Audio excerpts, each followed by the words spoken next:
वचन तक पढ़ाएंगे। हम आज इसमें से जो हम ध्यान करने जा रहे हैं वो तीसरे अध्याय के पहले वचन से लेकर 8 वचन तक है, पर अभी आप सिर्फ पहले वचन से लेकर 4 वचन तक पढ़ेंगे। मूसा अपने सौरे यित्रो मिद्यानी पुजारी दे इज्जड़ नूं चारदा सी।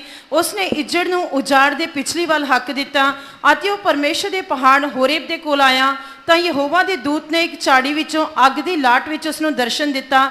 जां उसने डिठा तां वेखो वो झाड़ी अग विच बल रही सी, पर झाड़ी पसम नहीं हुंदी सी। तां मूसा ने आख्या, मैं एक पासे दी होके जावांगा और इस वड्डे नज़ारे नूं वेखांगा कि क्यों ये झाड़ी नहीं सड़दी। जां यहोवा ने वेख्या कि वह वेखण नूं एक पासे नूं मुड़िया तां परमेशर ने उस झाड़ी दे विचों पुकार के उसनूं आख्या, हे मूसा। तां उस आख्या, मैं हाजिर हाँ। मूसा अपने ससुर इत्रो नाम मिद्यान के याजक की भेड़ बकरियों को चराता था और वह उन्हें जंगल की परली और होरेब नाम परमेश्वर के पर्वत के पास ले गया। और परमेश्वर के दूत ने एक कटीले झाड़ी के बीच आग की लौ में उसको दर्शन दिया और उसने दृष्टि उठाकर देखा कि झाड़ी जल रही है पर भस्म नहीं होती। तब मूसा ने सोचा कि मैं उधर फिर के इस बड़े अचंभे को देखूंगा कि वह झाड़ी क्यों नहीं जल जाती। जब यहोवा ने देखा कि मूसा देखने को मुड़ा चला आता है, तब परमेश्वर ने झाड़ी के बीच से उसको पुकार कर कहा, हे मूसा। मूसा ने कहा, क्या आज्ञा? Now Moses kept the flock of Jethro, his father-in-law, the priest of Midian, and he led the flock to the backside of the desert and came to the mountain of God, even to Horeb. And the angel of the Lord appeared unto him in the flame of fire out of the midst of the bush. And he looked, and behold, the bush burned with fire, and the bush was not consumed. And Moses said, I will now turn aside and see this great sight, why the bush is not burned. And when the Lord saw that he turned aside to see, God called unto him out of the midst of the bush and said, Moses, Moses. And he said, Here am I. Here we read an incident that took place in the life of Moses, one of the outstanding saints in the Old Testament. आते इत्थे असी घटना दे बारे विच देखदे हां जो मूसा दे समय विच हुई आते ए एक पुराने नियम दे विचों बहुत ही प्रमुख कहानी या घटना है। हम लोग यहाँ पर मूसा के जीवन में घटी एक घटना के बारे में देखते हैं। मूसा पुराने नियम का एक बहुत ही एक महान नहीं तो एक अच्छा पवित्र संत था। God met Moses at the mountain of God at Horeb. परमेश्वर ने मूसा दे नाल परमेश्वर दे पहाड़ होरेब दे उत्ते मुलाकात की थी। परमेश्वर ने मूसा के साथ होरेब पहाड़ जो परमेश्वर का पहाड़ है उस पर मुलाकात किया। God was going to reveal to him what he was going to do in his life and what God was going to do through his life for God's people. आते परमेश्वर ने उसनों प्रगट करके दिता कि परमेश्वर उसके जीवन दे विच की करन जा रहा है आते परमेश्वर उसके जीवन दे द्वारा इस्राएलियों दे नाल की करन जा रहा है ये प्रगट करके दिता। परमेश्वर ने वहां पर उसको उसके जीवन में परमेश्वर क्या करने जा रहा है और उसके द्वारा परमेश्वर इस्राएलियों के जीवन में क्या करेगा उसको प्रकट करके दिया।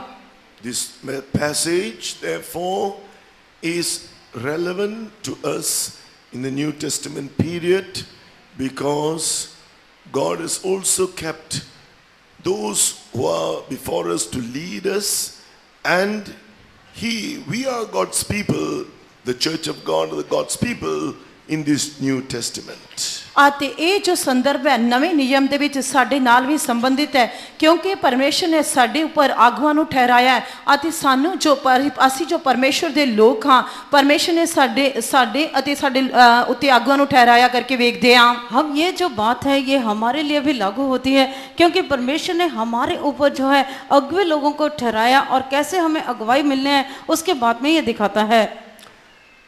As we go on listening to the message, we will understand what God's purpose is concerning us. जो ही असी इस प्यारे नूं अगे पढ़दे जांदे हां तां असी ये जान सकदे हां कि परमेश्वर दा साडे संबंध दे विच मकसद की है। जैसे हम संदेश को सुनते जाएंगे वैसे हमें पता लगता रहेगा हमारे प्रति परमेश्वर का लक्ष्य या उद्देश्य क्या है। Now let us consider the incident itself, what happened when God met Moses. ਆਓ ਅਸੀਂ ਇਸ ਘਟਨਾ ਦੇ ਉੱਤੇ ਧਿਆਨ ਕਰਕੇ ਵੇਖਾਂਗੇ ਕਿ ਜਦ ਪਰਮੇਸ਼ਰ ਨੇ मूसा ਦੇ ਨਾਲ ਮੁਲਾਕਾਤ ਕੀਤੀ ਤਾਂ ਕੀ ਹੋਇਆ। परमेश्वर ने मूसा ने जब मुलाकात किया तब क्या हुआ, उसके ऊपर ध्यान करेंगे। First of all, we read from the description given in the first verse, he was a shepherd. ਅਤੇ ਸਭ ਤੋਂ ਪਹਿਲਾਂ ਪਹਿਲੇ ਵਚਨ ਦੇ ਵਿੱਚ ਜੋ ਦਿੱਤਾ ਗਿਆ ਹੈ ਉਸ ਤੋਂ ਅਸੀਂ ਜਾਣਦੇ ਹਾਂ ਕਿ ਉਹ ਇੱਕ ਅਯਾਲੀ ਸੀ। हम लोग पहले वचन के अनुसार ये समझते हैं कि वो एक चरवाहा था। That means he was doing only a humble job, or he was somebody who was quite simple. ਅਤੇ ਇਸ ਦੇ ਵਿੱਚ ਵੇਖਦੇ ਹਾਂ ਕਿ ਉਹ ਇੱਕ ਹਲੀਮੀ ਦੀ ਇੱਕ ਨਮਰਤਾ ਵਾਲੀ ਨੌਕਰੀ ਜਾਂ ਇੱਕ ਕੰਮ ਕਰਦਾ ਸੀ ਅਤੇ ਜਿਸ ਦੇ ਲਈ ਉਸਨੇ ਆਪਣੇ ਆਪ ਨੂੰ ਅਧੀਨ ਕੀਤਾ ਹੋਇਆ ਸੀ। हम लोग इससे ये देखते हैं कि वो एक बहुत ही हलीमी नम्रता वाला एक काम करता था और वो एक साधारण व्यक्ति था। But when you read the chapters before, you will find out that he was adopted as a son to Pharaoh's daughter. That means he was a prince in the land of Egypt. ਜਦ ਅਸੀਂ ਇਸ ਤੋਂ ਪਹਿਲੇ ਅਧਿਆਏ ਵੇਖਦੇ ਹਾਂ ਤਾਂ ਅਸੀਂ ਜਾਣ ਸਕਦੇ ਹਾਂ ਕਿ ਇਹ मूसा ਫਿਰੌਨ ਦੀ ਬੇਟੀ ਦੇ ਦੁਆਰਾ ਗੋਦ ਲਿਆ ਹੋਇਆ ਪੁੱਤਰ ਸੀ ਅਤੇ ਇਹ ਫਿਰੌਨ ਦੇ ਘਰ ਦੇ ਵਿੱਚ ਇੱਕ ਰਾਜकुमार ਦੀ ਤਰ੍ਹਾਂ ਸੀ। हम लोग इसके पहले अध्याय को पढ़ने से देखते हैं कि ये जो मूसा था ये फिरौन की बेटी के द्वारा गोद लिया गया था और वो मिस्र में एक राजकुमार की तरह था। Finally, he had to leave Egypt and came away for the fear of his own life, and he became a shepherd. ਆਖਿਰ ਦੇ ਵਿੱਚ ਉਸ ਨੂੰ ਆਪਣੇ ਜੀਵਨ ਦੇ ਡਰ ਦੇ ਮਾਰੇ ਮਿਸਰ ਦੇਸ਼ ਨੂੰ ਛੱਡਣਾ ਪਿਆ ਅਤੇ ਉਹ ਇੱਕ ਅਯਾਲੀ ਆਜੜੀ ਲੜਕਾ ਬਣਿਆ। और हम देखते हैं कि आखिर में अंत में उसे अपने जीवन को बचाने के लिए मिस्र में से भागना पड़ा। And God, it is there after some time, then only God revealed himself to Moses, not immediately. ਅਤੇ ਪਰਮੇਸ਼ਰ ਉੱਥੇ ਉਸਦੇ ਪਿੱਛੇ ਸੀ। ਪਰਮੇਸ਼ਰ ਨੇ ਉਸੇ ਸਮੇਂ ਉਸਦੇ ਉੱਤੇ ਪ੍ਰਗਟ ਨਹੀਂ ਕੀਤਾ, ਥੋੜੀ ਦੇਰ ਬਾਅਦ ਪਰਮੇਸ਼ਰ ਨੇ ਆਪਣੇ ਆਪ ਨੂੰ ਉਸਦੇ ਉੱਤੇ ਪ੍ਰਗਟ ਕੀਤਾ। परमेश्वर ने अपने आप को उसके ऊपर एकदम से प्रकट नहीं किया, पर थोड़े समय के बाद ही अपने आप को उसके ऊपर प्रकट किया। So we can see God will reveal himself to those who humble themselves. ਇਸ ਕਰਕੇ ਅਸੀਂ ਵੇਖਦੇ ਹਾਂ ਕਿ ਪਰਮੇਸ਼ਰ ਆਪਣੇ ਆਪ ਨੂੰ ਉਹਨਾਂ ਉੱਤੇ ਪ੍ਰਗਟ ਕਰਦਾ ਹੈ ਜਿਹੜੇ ਆਪਣੇ ਆਪ ਨੂੰ ਹਲੀਮ ਕਰਦੇ ਹਨ। हम लोग देख सकते हैं, इससे ये देख सकते हैं कि जो लोग अपने आप को नम्र करते हैं परमेश्वर अपने आप को उन पर प्रकट करता है। This is not the only person. Moses was not the only person that God revealed himself to. But we see in another example in Judges the 6th chapter, there was someone else in a similar state who was visited by God. ਅਤੇ ਇਹ मूसा ਹੀ ਕੇਵਲ ਇਕੱਲਾ ਵਿਅਕਤੀ ਨਹੀਂ ਸੀ ਜਿਸ ਦੇ ਉੱਤੇ ਪਰਮੇਸ਼ਰ ਨੇ ਆਪਣੇ ਆਪ ਨੂੰ ਪ੍ਰਗਟ ਕੀਤਾ, ਪਰ ਨਿਆਂਇਆਂ ਦੀ ਕਿਤਾਬ 6ਵੇਂ ਅਧਿਆਇ ਦੇ ਵਿੱਚ ਅਸੀਂ ਇੱਕ ਹੋਰ ਵਿਅਕਤੀ ਨੂੰ ਵੇਖਦੇ ਹਾਂ ਜਿਸ ਦੇ ਉੱਤੇ ਪਰਮੇਸ਼ਰ ਨੇ ਆਪਣੇ ਆਪ ਨੂੰ ਪ੍ਰਗਟ ਕੀਤਾ। सिर्फ मूसा के ऊपर जो एक विनम्र व्यक्ति था उसी के ऊपर परमेश्वर ने अपने आप को प्रकट नहीं किया, पर न्यायों की किताब 6 अध्याय में हम एक और व्यक्ति के बारे में देखते हैं जिसके ऊपर परमेश्वर ने अपने आप को प्रकट किया।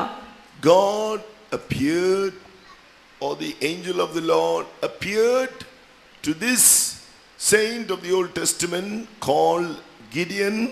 We read that in Judges chapter 6 verse 11.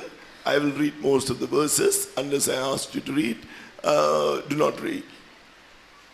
ਨਿਆਂਇਆਂ ਦੀ ਕਿਤਾਬ 6 ਅਧਿਆਇ 11 ਵਚਨ ਦੇ ਵਿੱਚ ਮੈਂ ਪੜਾਂਗਾ, ਨਹੀਂ ਤਾਂ ਮੈਂ ਪੜਨ ਦੇ ਲਈ ਕਹਾਂਗਾ। ਪਰਮੇਸ਼ਰ ਨੇ ਇਸ ਪੁਰਾਣੇ ਨਿਯਮ ਦੇ ਇਸ ਮਹਾਨ ਸੰਤ ਦੇ ਉੱਤੇ ਆਪਣੇ ਆਪ ਨੂੰ ਪ੍ਰਗਟ ਕੀਤਾ। हम लोग न्यायों की किताब 6 अध्याय में जो है इस महान व्यक्ति के ऊपर, पुराने नियम के महान व्यक्ति के ऊपर परमेश्वर ने अपने आप को प्रकट किया। Here in verse 12, the angel of the Lord appeared to Gideon.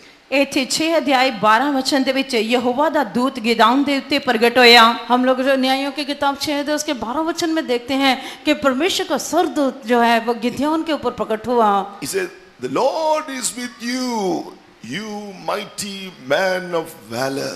ਤਾਂ ਉਸਨੇ ਉਹਨੂੰ ਆਖਿਆ, ਹੇ ਤਕੜੇ ਸੂਰਬੀਰ ਯਹੋਵਾ ਤੇਰੇ ਨਾਲ ਹੈ। तब उसने कहा कि हे शूरवीर सूरमा यहोवा तेरे संग है। At that time, They were going through a lot of loss because the Midianites had come as a great multitude to the land to destroy it. We can read that in verse 5. They came to that land to destroy it. ਅਸੀਂ 5 ਵਚਨ ਦੇ ਵਿੱਚ ਵੇਖ ਸਕਦੇ ਹਾਂ ਕਿ ਉਸ ਸਮੇਂ ਇਹ ਇਸਰਾਇਲੀ ਲੋਕ ਬਹੁਤ ਵੱਡੇ ਨੁਕਸਾਨ ਦੇ ਵਿੱਚੋਂ ਜਾ ਰਹੇ ਸਨ ਕਿਉਂਕਿ ਉਸ ਸਮੇਂ ਮਿਦਿਆਨੀ ਲੋਕ ਬਹੁਤ ਵੱਡੀ ਗਿਣਤੀ ਜਾਂ ਭੀੜ ਦੇ ਵਿੱਚ ਆਉਂਦੇ ਸਨ ਅਤੇ ਉਹਨਾਂ ਦੇ ਦੇਸ਼ ਨੂੰ ਨਾਸ਼ ਕਰ ਦਿੰਦੇ ਸਨ। यहाँ पर हम देखते हैं कि उस समय वो लोग बहुत ही एक समस्या में से, नुकसान में से, हानि में से जा रहे थे। मिद्यानी लोग आकर उनको लूट लेते थे। उसको हम 5 वचन में पढ़ते हैं। Then he asked the question, if the Lord is with us, verse 13, then why is all this evil befallen us and the Lord has forsaken us? ਅਤੇ 13 ਵਚਨ ਦੇ ਵਿੱਚ ਗਿਦਾਉਨ ਦੇ ਅੰਦਰ ਅਸੀਂ ਇੱਕ ਸਵਾਲ ਨੂੰ ਵੇਖਦੇ ਹਾਂ। ਉਹ ਕਹਿੰਦਾ ਕਿ ਜੇ ਯਹੋਵਾ ਸਾਡੇ ਨਾਲ ਹੁੰਦਾ ਤਾਂ ਇਹ ਸਾਰੀ ਵਿਪਤਾ ਸਾਡੇ ਉੱਤੇ ਕਾਹਨੂੰ ਪੈਂਦੀ। हाँ, इसी अध्याय के 13 वचन में हम लोग देखते हैं कि गिदोन में एक प्रश्न था कि अगर यहोवा हमारे संग है तो ये सब विपत्ति हम पर क्यों पड़ी। But God already spoke to the Israelites why this nation was oppressing them, because in verse 10 he said, you have disobeyed me. ਅਤੇ 10 ਵਚਨ ਦੇ ਵਿੱਚ ਅਸੀਂ ਵੇਖਦੇ ਹਾਂ ਕਿ ਪਹਿਲਾਂ ਹੀ ਪਰਮੇਸ਼ਰ ਨੇ ਇਸ ਕੌਮ ਦੇ ਉੱਤੇ ਪ੍ਰਗਟ ਕਰ ਦਿੱਤਾ ਸੀ ਕਿ ਕਿਉਂ ਉਹ ਦੂਜੀ ਕੌਮ ਆ ਕੇ ਇਹਨਾਂ ਨੂੰ ਨਾਸ਼ ਕਰ ਦਿਆ। 10 वचन ਦੇ ਵਿੱਚ ਪਰਮੇਸ਼ਰ ਕਹਿੰਦਾ ਕਿ क्योंकि तुसा मैंने छड़ देता है। इसी अध्याय में हम देखते हैं कि क्यों परमेश्वर ने पहले उनको बता दिया क्यों ये जाति जो उनके ऊपर दबाव डालती है। परमेश्वर ने उनसे कहा क्योंकि तुमने मेरी अनाज्ञाकारी किया है। But Lord was with Gideon. He was with Gideon because he was one who obeyed God's voice. पर परमेश्वर गिदौन दे नाल से क्योंकि वो परमेश्वर दे वचन दी आज्ञाकारी करने वाला सी। परमेश्वर गिदोन के संग था क्योंकि वो परमेश्वर के वचन के शब्दों के आज्ञाकारी करता था। God is merciful. परमेश्वर दयालु है। परमेश्वर कृपालु है। Though the people disobeyed, now they repented when God spoke to them and they cried to God to help them. बेशक वो अनाज्ञाकार लोग सन पर हुण ਉਹਨਾਂ ਨੇ ਪਰਮੇਸ਼ਰ ਦੀ ਦੁਹਾਈ ਦਿੱਤੀ। ਪਰਮੇਸ਼ਰ ਨੇ ਉਹਨਾਂ ਦੇ ਉੱਤੇ ਦਇਆ ਕੀਤੀ ਅਤੇ ਪਰਮੇਸ਼ਰ ਨੇ ਉਹਨਾਂ ਨੂੰ ਛੁਡਾਉਣ ਦੇ ਲਈ ਇਸ ਨੂੰ ਭੇਜਿਆ। चाहे वो जाति जो है परमेश्वर के लिए अनाज्ञाकारी थी पर फिर भी उन्होंने पश्चाताप किया। परमेश्वर ने उनको दुहाई दिया।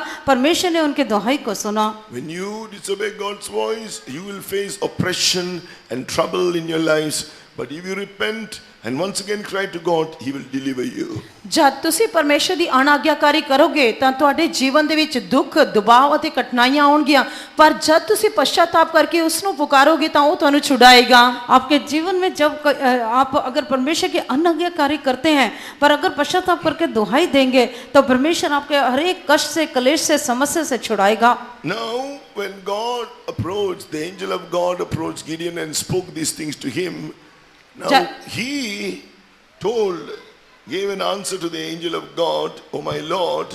The Lord looked upon him and spoke to him, verse 14. Then verse 15 he said, "Oh my Lord, how can I save Israel? Behold, my family is poor in Manasseh, and I am the last, I am the smallest, insignificant person in my father's house." ਅਤੇ ਜਦ ਯਹੋਵਾ ਦੇ ਦੂਤ ਨੇ ਗਿਦੌਨ ਦੇ ਨਾਲ ਗੱਲ ਕੀਤੀ ਤਾਂ ਗਿਦੌਨ ਨੇ ਪਰਮੇਸ਼ਰ ਦੇ ਦੂਤ ਨੂੰ ਇਸ ਤਰ੍ਹਾਂ ਜਵਾਬ ਦਿੱਤਾ। ਅਤੇ ਉਸ ਤੋਂ ਬਾਅਦ 15 ਵਚਨ ਦੇ ਵਿੱਚ ਅਸੀਂ ਵੇਖਦੇ ਹਾਂ ਕਿ ਗਿਦੌਨ ਪਰਮੇਸ਼ਰ ਨੂੰ ਕਹਿੰਦਾ, "हे ਪ੍ਰਭੂ, ਮੈਂ ਇਸਰਾਇਲ ਨੂੰ ਕਿੱਕਰ ਬਚਾਵਾਂ? ਵੇਖ ਮੇਰਾ ਟੱਬਰ ਮਨਾਸ਼ੇ ਵਿੱਚੋਂ ਸਾਰਿਆਂ ਨਾਲੋਂ ਕੰਗਾਲ ਹੈ ਅਤੇ ਮੈਂ ਆਪਣੇ ਪਿਓ ਦੇ ਟੱਬਰ ਵਿੱਚੋਂ ਸਭ ਤੋਂ ਨਿੱਕਾ ਹਾਂ।" जब परमेश्वर के स्वर्गदूत ने गिदोन से बात किया और तब गिदोन ने उस स्वर्गदूत से उत्तर देकर कहा कि हे मेरे प्रभु, मैं इज़राइल को कैसे छुड़ाऊं? देख मेरा कुल मनुष्य के सबसे कंगाल है, फिर मैं अपने पिता के घराने में सबसे छोटा हूं। Now, when he said the family is so poor in Manasseh, not only that, I am the last, smallest, the least in my father's house. What did God say? Did God say, okay, I want somebody great, I want somebody rich? Did God say that?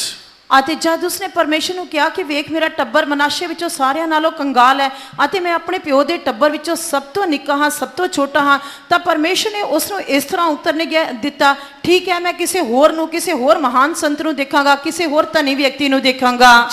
जब गिदोन ने परमेश्वर से कहा कि मेरा कल मनुष्य में से सबसे कंगाल है, मैं अपने पिता के घराने में सबसे छोटा हूँ, सबसे नीचा हूँ, तब परमेश्वर ने उसे ये नहीं कहा कि ठीक है मैं किसी और महान व्यक्ति को, किसी और अमीर व्यक्ति को देखता हूँ। What we are speaking about now is about God's kingdom. ਅਤੇ ਹੁਣ ਅਸੀਂ ਜਿਸ ਦੇ ਬਾਰੇ ਬੋਲ ਰਹੇ ਹਾਂ, ਦੱਸ ਰਿਹਾ ਹਾਂ, ਪਰਮੇਸ਼ਰ ਦੇ ਰਾਜ ਦੇ ਬਾਰੇ ਹੈ। अभी हम जिसके बारे में बात कर रहे हैं वो परमेश्वर के राज्य के बारे में है। So God wants to deliver you and make you worthy of his kingdom. ਪਰਮੇਸ਼ਰ ਤੁਹਾਨੂੰ ਛੁਟਕਾਰਾ ਦੇਣਾ ਚਾਹੁੰਦਾ ਹੈ ਅਤੇ ਆਪਣੇ ਰਾਜ ਦੇ ਯੋਗ ਬਣਾਉਣਾ ਚਾਹੁੰਦਾ ਹੈ। परमेश्वर आपको छुटकारा देना चाहता है और अपने राज्य के योग्य बनाना चाहता है। So he is choosing those who can see they are poor. ਇਸ ਕਰਕੇ ਉਹ ਉਹਨਾਂ ਨੂੰ ਚੁਣ ਰਿਹਾ ਹੈ ਜਿਹੜੇ ਆਪਣੇ ਆਪ ਨੂੰ ਕੰਗਾਲ ਦੇ ਰੂਪ ਵਿੱਚ ਵੇਖਦੇ वो ਹਨ। ऐसे लोगों को चुनता है जो अपने आप को बहुत ही कंगाल के रूप में देखते हैं। He is choosing those who can see themselves as so small and insignificant. ਅਤੇ ਉਹ ਉਹਨਾਂ ਨੂੰ ਚੁਣ ਰਿਹਾ ਹੈ ਜਿਹੜੇ ਆਪਣੇ ਆਪ ਨੂੰ ਬਹੁਤ ਹੀ ਛੋਟਾ ਅਤੇ ਬਿਲਕੁਲ ਮਹੱਤਵਹੀਨ ਸਮਝਦੇ ਹਨ। वो ऐसे लोगों को चुनता है जो अपने आप को बहुत ही छोटा और अयोग्य समझते हैं। The great God of heaven and earth is so humble. स्वर्ग ਅਤੇ ਧਰਤੀ ਦਾ ਪਰਮੇਸ਼ਰ, ਮਹਾਨ ਪਰਮੇਸ਼ਰ ਇੰਨਾ ਹਲੀਮ ਹੈ। स्वर्ग और पृथ्वी का परमेश्वर, वो महान परमेश्वर बहुत ही नम्र है। He is not looking for people who think they are great and who think they are of great position. He doesn't want such ones. ਉਹ ਅਜਿਹੇ ਲੋਕਾਂ ਨੂੰ ਨਹੀਂ ਚਾਹੁੰਦਾ ਜਿਹੜੇ ਆਪਣੇ ਆਪ ਨੂੰ ਬਹੁਤ ਹੀ ਮਹਾਨ ਸੋਚਦੇ ਹਨ, ਜਿਹੜੇ ਆਪਣੇ ਆਪ ਨੂੰ ਉੱਚੀ ਪਦਵੀ ਪ੍ਰਾਪਤ ਕਰਨਾ ਚਾਹੁੰਦੇ ਹਨ ਜਾਂ ਕੋਈ ਪਦ ਪ੍ਰਾप्त करना चाहते वो हैं। ऐसे लोगों को नहीं सोचते जो चुनता जो बहुत ही अपने आप को महान समझते हैं और ऊंचे पदों पर रहना चाहते हैं। Where does it say that? ਅਸੀਂ ਇਹ ਕਿੱਥੇ ਦੇਖਦੇ ਹਾਂ? इसको हम कहाँ पढ़ते हैं? Micah chapter 6 verse 8 says, Mika ਦੀ ਕਿਤਾਬ 6 ਅਧਿਆਇ 8 ਵਚਨ ਕਹਿੰਦਾ ਹੈ, मीका का पुस्तक 6 अध्याय उसके 8 वचन में हम लोग पढ़ते हैं। he had shown thee, O man, what is good. हे आदमी, ਉਹਨੇ ਤੈਨੂੰ ਦੱਸਿਆ ਕਿ ਭਲਾ ਕੀ ਹੈ। हे मनुष्य, उसने तुझे बताया कि क्या भला है। What God requires of you ਅਤੇ ਯਹੋਵਾ ਤੇਥੋਂ ਹੋਰ ਕੀ ਮੰਗਦਾ ਹੈ? और यहोवा तुझसे इससे छोड़ क्या चाहता है? in the last part, one of the things he requires of you, of everyone, is to walk humbly with him. ਅਤੇ ਉਹ ਸਾਡੇ ਸਭ ਤੋਂ ਇਸੇ ਗੱਲ ਦੀ ਉਮੀਦ ਕਰਦਾ ਹੈ ਕਿ ਅਸੀਂ ਉਸ ਦੇ ਅਧੀਨ ਹੋ ਕੇ ਚਲੀਏ। और रोज सबसे इसी वचन के आखिर में हम पढ़ते हैं, हम सबसे परमेश्वर यही आग्रह करता है कि हम परमेश्वर के संग नम्रता से चलें। So when Gideon said, my family is so poor in the tribe, in the whole tribe, my family is so poor, or you can say the poorest, and in that poor family, I am the last. ਅਤੇ ਜਦ ਉਸਨੇ ਕਿਹਾ ਕਿ ਮੇਰਾ ਟੱਬਰ ਮਨਾਸ਼ੇ ਦੇ ਸਾਰੇ ਟੱਬਰਾਂ ਦੇ ਵਿੱਚੋਂ ਸਭ ਤੋਂ ਵੱਧ ਕੰਗਾਲ ਹੈ, ਸਭ ਤੋਂ ਵੱਧ ਗਰੀਬ ਹੈ, ਅਤੇ ਫਿਰ ਉਹਨੇ ਕਿਹਾ ਕਿ ਆਪਣੇ ਪਿਓ ਦੇ ਟੱਬਰ ਵਿੱਚੋਂ ਮੈਂ ਸਭ ਤੋਂ ਨਿੱਕਾ, ਸਭ ਤੋਂ ਛੋਟਾ ਹਾਂ। जब गिदोन ने कहा कि मेरा कुल परमेश्वर मनाशे में सबसे कंगाल और फिर मैं अपने पिता के घराने में सबसे छोटा हूँ, God approved Gideon to be his choice by saying, verse 16, he confirmed, therefore surely I will be with you, and you will smite that great multitude of Midian as though one man smote them. ਅਤੇ ਉਸ ਤੋਂ ਬਾਅਦ ਪਰਮੇਸ਼ਰ ਨੇ ਆਪਣੀ ਇੱਛਾ ਨੂੰ ਜਾਂ ਉਸ ਦੀ ਜੋ ਮਰਜ਼ੀ ਸੀ ਉਸ ਦੇ ਉੱਤੇ ਪ੍ਰਗਟ ਕੀਤਾ, ਕਿਉਂਕਿ ਉਸਨੇ ਇਸ ਤਰ੍ਹਾਂ ਕਿਹਾ। ਇਸ ਕਰਕੇ ਯਹੋਵਾ ਨੇ ਉਹਨੂੰ ਆਖਿਆ, ਮੈਂ ਜ਼ਰੂਰ ਤੇਰੇ ਨਾਲ ਹੋਵਾਂਗਾ ਅਤੇ ਤੂੰ ਮਿਦਿਆਨੀਆਂ ਨੂੰ ਇੱਕੇ ਮਨੁੱਖ ਵਾਂਗਰ ਵੱਢ ਸੁੱਟੇਂਗਾ। पर परमेश्वर ने गिदोन के बुलाहट को जो है निश्चय करते हुए उसको कहा, निश्चय 16 वचन में देखते हैं, निश्चय मैं तेरे संग रहूंगा, इसलिए तू मिद्यानी जो कि बहुत एक बड़ी भीड़ है उसे ऐसा मार लेगा जैसा एक मनुष्य को। So you may be seated here, nobody has known you, or maybe you may not be known as somebody great, you may be so insignificant, but do you know that God's eyes are on you? ਤੁਸੀਂ ਇੱਥੇ ਬੈਠੇ ਹੋਵੋਗੇ, ਕੋਈ ਵੀ ਤੁਹਾਨੂੰ ਜਾਣਦਾ ਨਹੀਂ ਹੋਏਗਾ, ਤੁਸੀਂ ਕੋਈ ਮਹਾਨ ਨਹੀਂ ਹੋਵੋਗੇ, ਤੁਹਾਡੀ ਕੋਈ ਵੀ ਮਹੱਤਤਾ ਨਹੀਂ ਹੋਏਗੀ, ਪਰ ਪਰਮੇਸ਼ਰ ਤੁਹਾਨੂੰ ਦੇਖ ਰਿਹਾ ਹੈ। आप यहाँ पर बैठे हुए सोचते होंगे कि मैं अकेला हूँ, यहाँ पर कोई भी मुझे जानता नहीं है, पर परमेश्वर की दृष्टि आपको देखती है। And apart from literally being poor, spiritually, the Word of God says poverty means a state where we are seen as sinners. ਅਤੇ ਸ਼ਾਬਦਿਕ ਤੌਰ ਤੇ ਕੰਗਾਲਪਨ ਨੂੰ ਛੱਡਦੇ ਹੋਏ ਆਤਮਿਕ ਤੌਰ ਤੇ ਅਸੀਂ ਵੇਖਦੇ ਹਾਂ ਕਿ ਕੰਗਾਲਪਨ ਉਸ ਗੱਲ ਨੂੰ ਦਰਸਾਉਂਦਾ ਹੈ कि जिस तरह ਅਸੀਂ ਇੱਕ बहुत पापी हैं। हाँ, जो है अक्षर तौर पर मैं कंगाल को छोड़ते हुए आत्मिक तौर पर देखने से कंगालपन जो है वो हमारे पाप को दिखाता है। We read in 2 Corinthians, the 8th chapter, the 9th verse, about how we were poor, but Jesus came to deliver us. ਦੂਜਾ ਕਰੰਥੀਆਂ 8 ਅਧਿਆਇ 9 ਵਚਨ ਦੇ ਵਿੱਚ ਅਸੀਂ ਵੇਖਦੇ ਹਾਂ ਕਿ ਅਸੀਂ ਕਿਸ ਤਰ੍ਹਾਂ ਗਰੀਬ ਸੀ ਅਤੇ ਪ੍ਰਭु यीशु मसीह ਸਾਨੂੰ ਛੁਡਾਉਣ ਦੇ ਲਈ ਆਏ। हम लोग दूसरा करंथी 8 अध्याय उसके 9 वचन में देखते हैं कि हम लोग किस तरह से कंगाल थे पर हमें धनी बनाने के लिए वो इस पृथ्वी पर आया। In these words in 2 Corinthians chapter 8 verse 9, it says here, you know the grace of our Lord Jesus Christ, that though he was rich, yet for your sakes he became poor, that ye through his poverty might be rich. ਦੂਜਾ ਕਰੰਥੀਆਂ 8 ਅਧਿਆਇ 9 ਵਚਨ ਦੇ ਵਿੱਚ ਅਸੀਂ ਇਸ ਤਰ੍ਹਾਂ ਵੇਖਦੇ ਹਾਂ ਕਿਉਂਕਿ ਤੁਸੀਂ ਸਾਡੇ ਪ੍ਰਭੂ ਯੀਸ਼ੂ ਮਸੀਹ ਦੀ ਕਿਰਪਾ ਨੂੰ ਜਾਣਦੇ ਹੋ ਜੋ ਭਾਵੇਂ ਉਹ ਧਨੀ ਸੀ ਪਰ ਤੁਹਾਡੇ ਲਈ ਨਿਰਧਨ ਬਣਿਆ ਭਾਈ ਤੁਸੀਂ ਉਹਦੀ ਨਿਰਧਨਤਾਈ ਤੋਂ ਧਨੀ ਹੋ ਜਾਓ। दूसरा करंथी 8 अध्याय उसके 9 वचन में हम पढ़ते हैं, तुम हमारे प्रभु यीशु मसीह का अनुग्रह जानते हो कि वह धनी होकर भी तुम्हारे लिए कंगाल बन गया ताकि उसके कंगाल हो जाने से तुम धनी हो जाओ। So in this verse it says Jesus our Lord was rich, but for our sakes he became poor because we were poor, so that he can deliver us from that poverty and make us rich. ਇੱਥੇ 9 ਵਚਨ ਦੇ ਵਿੱਚ ਉਹ ਕਹਿੰਦਾ ਹੈ ਕਿ ਸਾਡੇ ਪ੍ਰਭੂ ਯੀਸ਼ੂ ਮਸੀਹ ਧਨੀ ਸੀ ਪਰ ਅਸੀਂ ਨਿਰਧਨ ਹੋਣ ਦੀ ਵਜ੍ਹਾ ਕਰਕੇ ਉਹ ਸਾਡੀ ਖਾਤਰ ਨਿਰਧਨ ਬਣਿਆ ਤਾਂ ਕਿ ਸਾਨੂੰ ਨਿਰਧਨਤਾਈ ਤੋਂ ਛੁਟਕਾਰਾ ਦੇ सके। इस वचन के अनुसार हम देखते हैं कि प्रभु यीशु मसीह जो है वो तो धनी है, हम कंगाल है पर हमारे कंगालपन से छुड़ाने के लिए वो जो है खुद कंगाल बन गया। The word of God says Jesus, one of the things is rich in, he's rich in glory. ਪਰਮੇਸ਼ਰ ਦੇ ਵਚਨ ਦੇ ਅਨੁਸਾਰ ਉਸ ਦੇ ਕਈ ਪ੍ਰਕਾਰ ਦੇ ਧਨ ਹਨ। ਇੱਕ ਧਨ ਦੇ ਬਾਰੇ ਕਿਹਾ ਗਿਆ ਕਿ ਉਸ ਦੀ ਮਹਿਮਾ ਦਾ ਧਨ। परमेश्वर के वचन के अनुसार प्रभु यीशु मसीह कई प्रकार से धनी है पर एक जो धनी उसका पन है वो उसकी महिमा है। Then the word of God says in Romans 3:23, all have sinned and come short of the glory of God. All have sinned and are without the character of God. ਅਤੇ ਰੋਮੀਆਂ ਦੀ ਪੱਤਰੀ 3 ਅਧਿਆਇ 23 ਵਚਨ ਕਹਿੰਦਾ ਹੈ ਕਿਉਂਕਿ ਸਭਨਾਂ ਨੇ ਪਾਪ ਕੀਤਾ ਤੇ ਸਾਰੇ ਪਰਮੇਸ਼ਰ ਦੇ ਪ੍ਰਤਾਪ ਤੋਂ ਰਹਿ ਗਏ मतलब कि परमेश्वर ਦੀ ਮਹਿਮਾ ਤੋਂ ਰਹਿ ਗਏ ਤੇ ਕੰਗਾਲ ਹੋ गए। रोमी के पत्री 3 अध्याय उसके 23 वचन के अनुसार इसलिए कि सबने पाप किया और परमेश्वर की महिमा से रहित हैं, यानी कि सबने पाप किया और परमेश्वर की महिमा से रहित हैं। So Jesus is rich in glory, he is altogether perfect. प्रभु यीशु मसीह महिमा ਦੇ ਵਿੱਚ ਤਾਂ ਨਹੀਂ ਹੈ, ਉਹ ਪੂਰੀ ਤਰ੍ਹਾਂ सिद्ध है। प्रभु यीशु मसीह जो है महिमा में धनी है, वो उसमें जो है संपूर्ण है। So we who were short of glory did not have that glory, we were poor, we who were sinners, Jesus came down, he took our sins on the cross, the sins that brought poverty to us.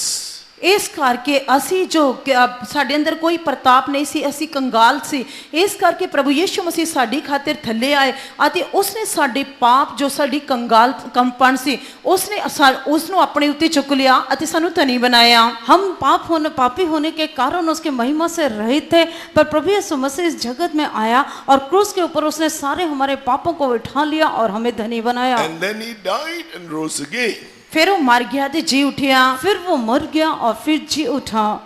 Those who believe that and will accept that Jesus took their sins and their punishments and will repent of their sins believing in Jesus as their Lord and Savior, ਅਤੇ ਜਿਹੜੇ ਇਹ ਗੱਲ ਨੂੰ ਮੰਨਦੇ ਹਨ ਕਿ ਪ੍ਰਭੂ ਯੀਸ਼ੂ ਮਸੀਹ ਮੇਰੇ ਪਾਪਾਂ ਦੀ ਖਾਤਰ ਮਰ ਗਿਆ, ਮੇਰੇ ਪਾਪਾਂ ਨੂੰ ਆਪਣੇ ਉੱਤੇ ਚੁੱਕ ਲਿਆ ਅਤੇ ਆਪਣੇ ਪਾਪਾਂ ਦੇ ਲਈ ਪਛਤਾਪ ਕਰਦੇ ਹਨ ਤੇ ਉਸ ਨੂੰ ਕਬੂਲ ਕਰਦੇ ਹਨ। और जो लोग जो ये मान लेते हैं कि हाँ मैं पापी हूँ और प्रभु यीशु मसीह मेरे पापों की खातिर मर गया, वो अपने पापों से पश्चाताप करते हैं और उसको मान लेते हैं तो the Lord, the blood of Jesus will wash and cleanse their sins and forgive them, and believing in Jesus who died and rose again, they can have eternal life. ਇਸ ਕਰਕੇ ਪ੍ਰਭੂ ਯੀਸ਼ੂ ਮਸੀਹ ਉਹਨਾਂ ਨੂੰ ਆਪਣੇ ਲਹੂ ਦੇ ਨਾਲ ਧੋਏਗਾ, ਉਹਨਾਂ ਨੂੰ ਮਾਫ ਕਰੇਗਾ ਅਤੇ ਸ਼ੁੱਧ ਕਰਦਾ ਹੈ ਅਤੇ ਉਹ ਪ੍ਰਭੂ ਯੀਸ਼ੂ ਮਸੀਹ ਦੇ ਉੱਤੇ ਜੋ ਵਿਸ਼ਵਾਸ ਕਰਦੇ ਹਨ ਕਿ ਉਹ ਮਰ ਗਿਆ ਤੇ ਦੁਬਾਰਾ ਜੀ ਉਠਿਆ, ਅਸੀਂ ਵੀ ਉਸ ਦੇ ਨਾਲ ਜਿਵਾਏ ਜਾਵਾਂਗੇ। हाँ, जब हम लोग अपने पापों को मानते हैं तब प्रभु यीशु मसीह हमारे पापों को अपने लहू से धोता है, और जब हम विश्वास करते हैं कि प्रभु हमारे लिए मर गया और जी उठा, इसी तरह से हम भी विश्वास करने से पापों से मरने के बाद प्रभु हमें अपनी महिमा में उठाएगा। So sins are removed, they receive a little of that glory, a little of his character, then they can go on growing in that glory, especially by obedience and through the anointing of the Holy Spirit. ਉਹਨਾਂ ਦੇ ਪਾਪ ਦੂਰ ਹੋ ਜਾਂਦੇ ਹਨ, ਮਾਫ ਹੋ ਜਾਂਦੇ ਹਨ ਅਤੇ ਉਹ ਥੋੜੇ ਜਿਹੇ ਪਰਮੇਸ਼ਰ ਦੀ ਮਹਿਮਾ ਨੂੰ ਪ੍ਰਾਪਤ ਕਰਦੇ ਹਨ, ਥੋੜਾ ਜਿਹਾ ਉਸ ਦੇ ਸੁਭਾਅ ਨੂੰ ਪ੍ਰਾਪਤ ਕਰਦੇ ਹਨ, ਫਿਰ ਉਹ ਉਸ ਦੇ ਵਿੱਚ ਵਧਦੇ ਜਾਂਦੇ ਹਨ ਅਤੇ ਫਿਰ ਉਹ ਉਸ ਮਹਿਮਾ ਨੂੰ ਪ੍ਰਾਪਤ ਕਰਦੇ ਹਨ। और अब वो जब उनके पाप माफ हो जाते हैं, क्षमा हो जाते हैं, तो वो थोड़ी सी महिमा को प्राप्त करते हैं, पर अभिषेक प्राप्त करने के बाद वो परमेश्वर की महिमा को प्राप्त करते हैं। So if God is to do a great work in you, great work of deliverance, and to give you victory in your spiritual lives, first of all, we must acknowledge when we have any sins in us, we must acknowledge our state, repent and confess and forsake it. ਇਸ ਕਰਕੇ ਜਦ ਅਸੀਂ ਆਪਣੇ ਪਾਪ ਦੇ ਵਿੱਚ ਸੀ, ਸਾਨੂੰ ਆਪਣੀ ਉਸ ਅਵਸਥਾ ਨੂੰ ਮੰਨ ਲੈਣਾ ਚਾਹੀਦਾ ਹੈ, ਉਸ ਤੋਂ ਪਛਤਾਪ ਕਰਨਾ ਚਾਹੀਦਾ, ਉਹਨਾਂ ਦਾ ਇਕਰਾਰ ਕਰਨਾ ਚਾਹੀਦਾ ਹੈ ਅਤੇ ਫਿਰ ਜੇਕਰ ਅਸੀਂ ਤਦ ਹੀ ਅਸੀਂ ਉਸ ਦੀ ਉਸ ਮਹਿਮਾ ਦੇ ਵਿੱਚ ਆ ਸਕਦੇ ਹਾਂ, ਅਸੀਂ ਆਪਣੇ ਕੰਗਾਲਪਨ ਨੂੰ ਦੂਰ ਕਰ ਸਕਦੇ ਹਾਂ। जब हम अपने पापों को मान लेंगे, उसको पश्चाताप करेंगे, तभी जो है परमेश्वर हमें अपनी उस महिमा में दोबारा से लेकर आएगा। Then the Lord will be with us. When the Lord is with us, He will make us mighty to overcome all things. ਜਦ ਪਰਮੇਸ਼ਰ ਸਾਡੇ ਨਾਲ ਹੋਏਗਾ, ਜਦ ਪਰਮੇਸ਼ਰ ਸਾਡੇ ਨਾਲ ਹੋਏਗਾ ਤਾਂ ਉਹ ਸਾਨੂੰ ਪਰਾਕਰਮੀ ਅਤੇ ਫਤਿਹਮੰਦ ਲੋਕ ਬਣਾਏਗਾ। तब परमेश्वर हमारे संग रहेगा, जब परमेश्वर हमारे संग रहेगा तो वो हमें शूरवीर और पराक्रमी और जयवंत बनाएगा। Especially if anyone here has really acknowledged your state of poverty through sin, believe in the Lord Jesus Christ today. Repent of your sins and accept Him as your Lord and Savior. ਇਸ ਕਰਕੇ ਅੱਜ ਜਿੰਨੇ ਲੋਕ ਇੱਥੇ ਬੈਠੇ ਹਨ, ਉਹ ਆਪਣੇ ਪਾਪ ਦੀ ਵਜ੍ਹਾ ਕਰਕੇ ਆਪਣੀ ਕੰਗਾਲ ਦੀ ਅਵਸਥਾ ਨੂੰ ਜਾਣ ਲੈਂਦੇ ਹਨ।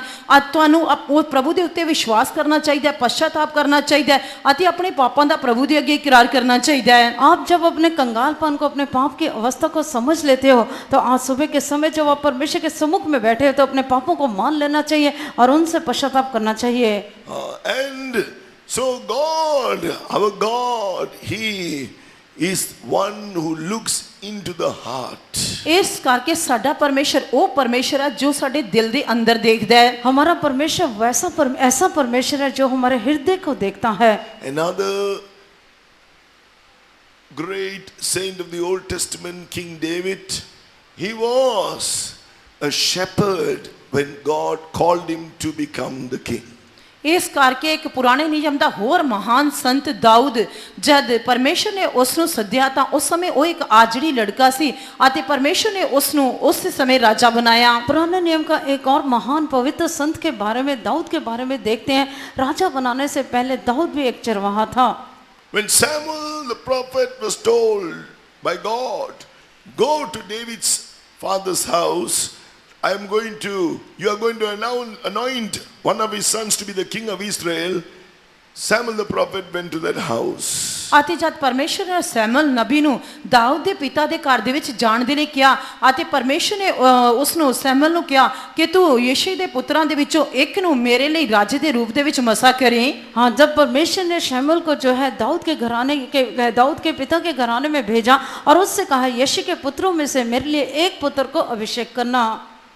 So Samuel saw Eliab, according to 1 Samuel chapter 16, and he said, this must be the next king of Israel.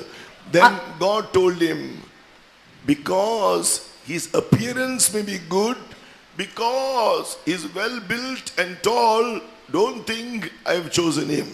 ਜਦ ਸੈਮੂਅਲ ਨੇ ਅਲਿਆਬ ਨੂੰ ਵੇਖਿਆ ਤਾਂ ਉਸਨੇ ਸੋਚਿਆ ਕਿ ਇਹ ਹੀ ਇਸਰਾਇਲ ਦਾ ਰਾਜਾ ਹੋਵੇਗਾ। ਤਾਂ ਪਰਮੇਸ਼ਰ ਨੇ ਉਸ ਨੂੰ ਕਿਹਾ ਕਿ ਉਸ ਦੀ ਲੰਬਾਨ ਦੇ ਵੱਲ, ਉਸ ਦੇ ਚੰਕੇ ਹੁਲੀਏ ਦੇ ਵੱਲ ਅਤੇ ਉਸ ਦੇ ਕੱਦ ਦੇ ਵੱਲ, ਡੀਲ ਡੋਲ ਦੇ ਵੱਲ ਨਾ ਦੇਖ, ਕਿਉਂਕਿ ਮੈਂ ਬਾਹਰਲਾ रूप नहीं देखता, ये राजा नहीं होवेगा। हाँ, जब सैमुएल ने एलियाब को देखा तो उसने सोचा कि यही राजा के लिए अभिषिक्त होगा।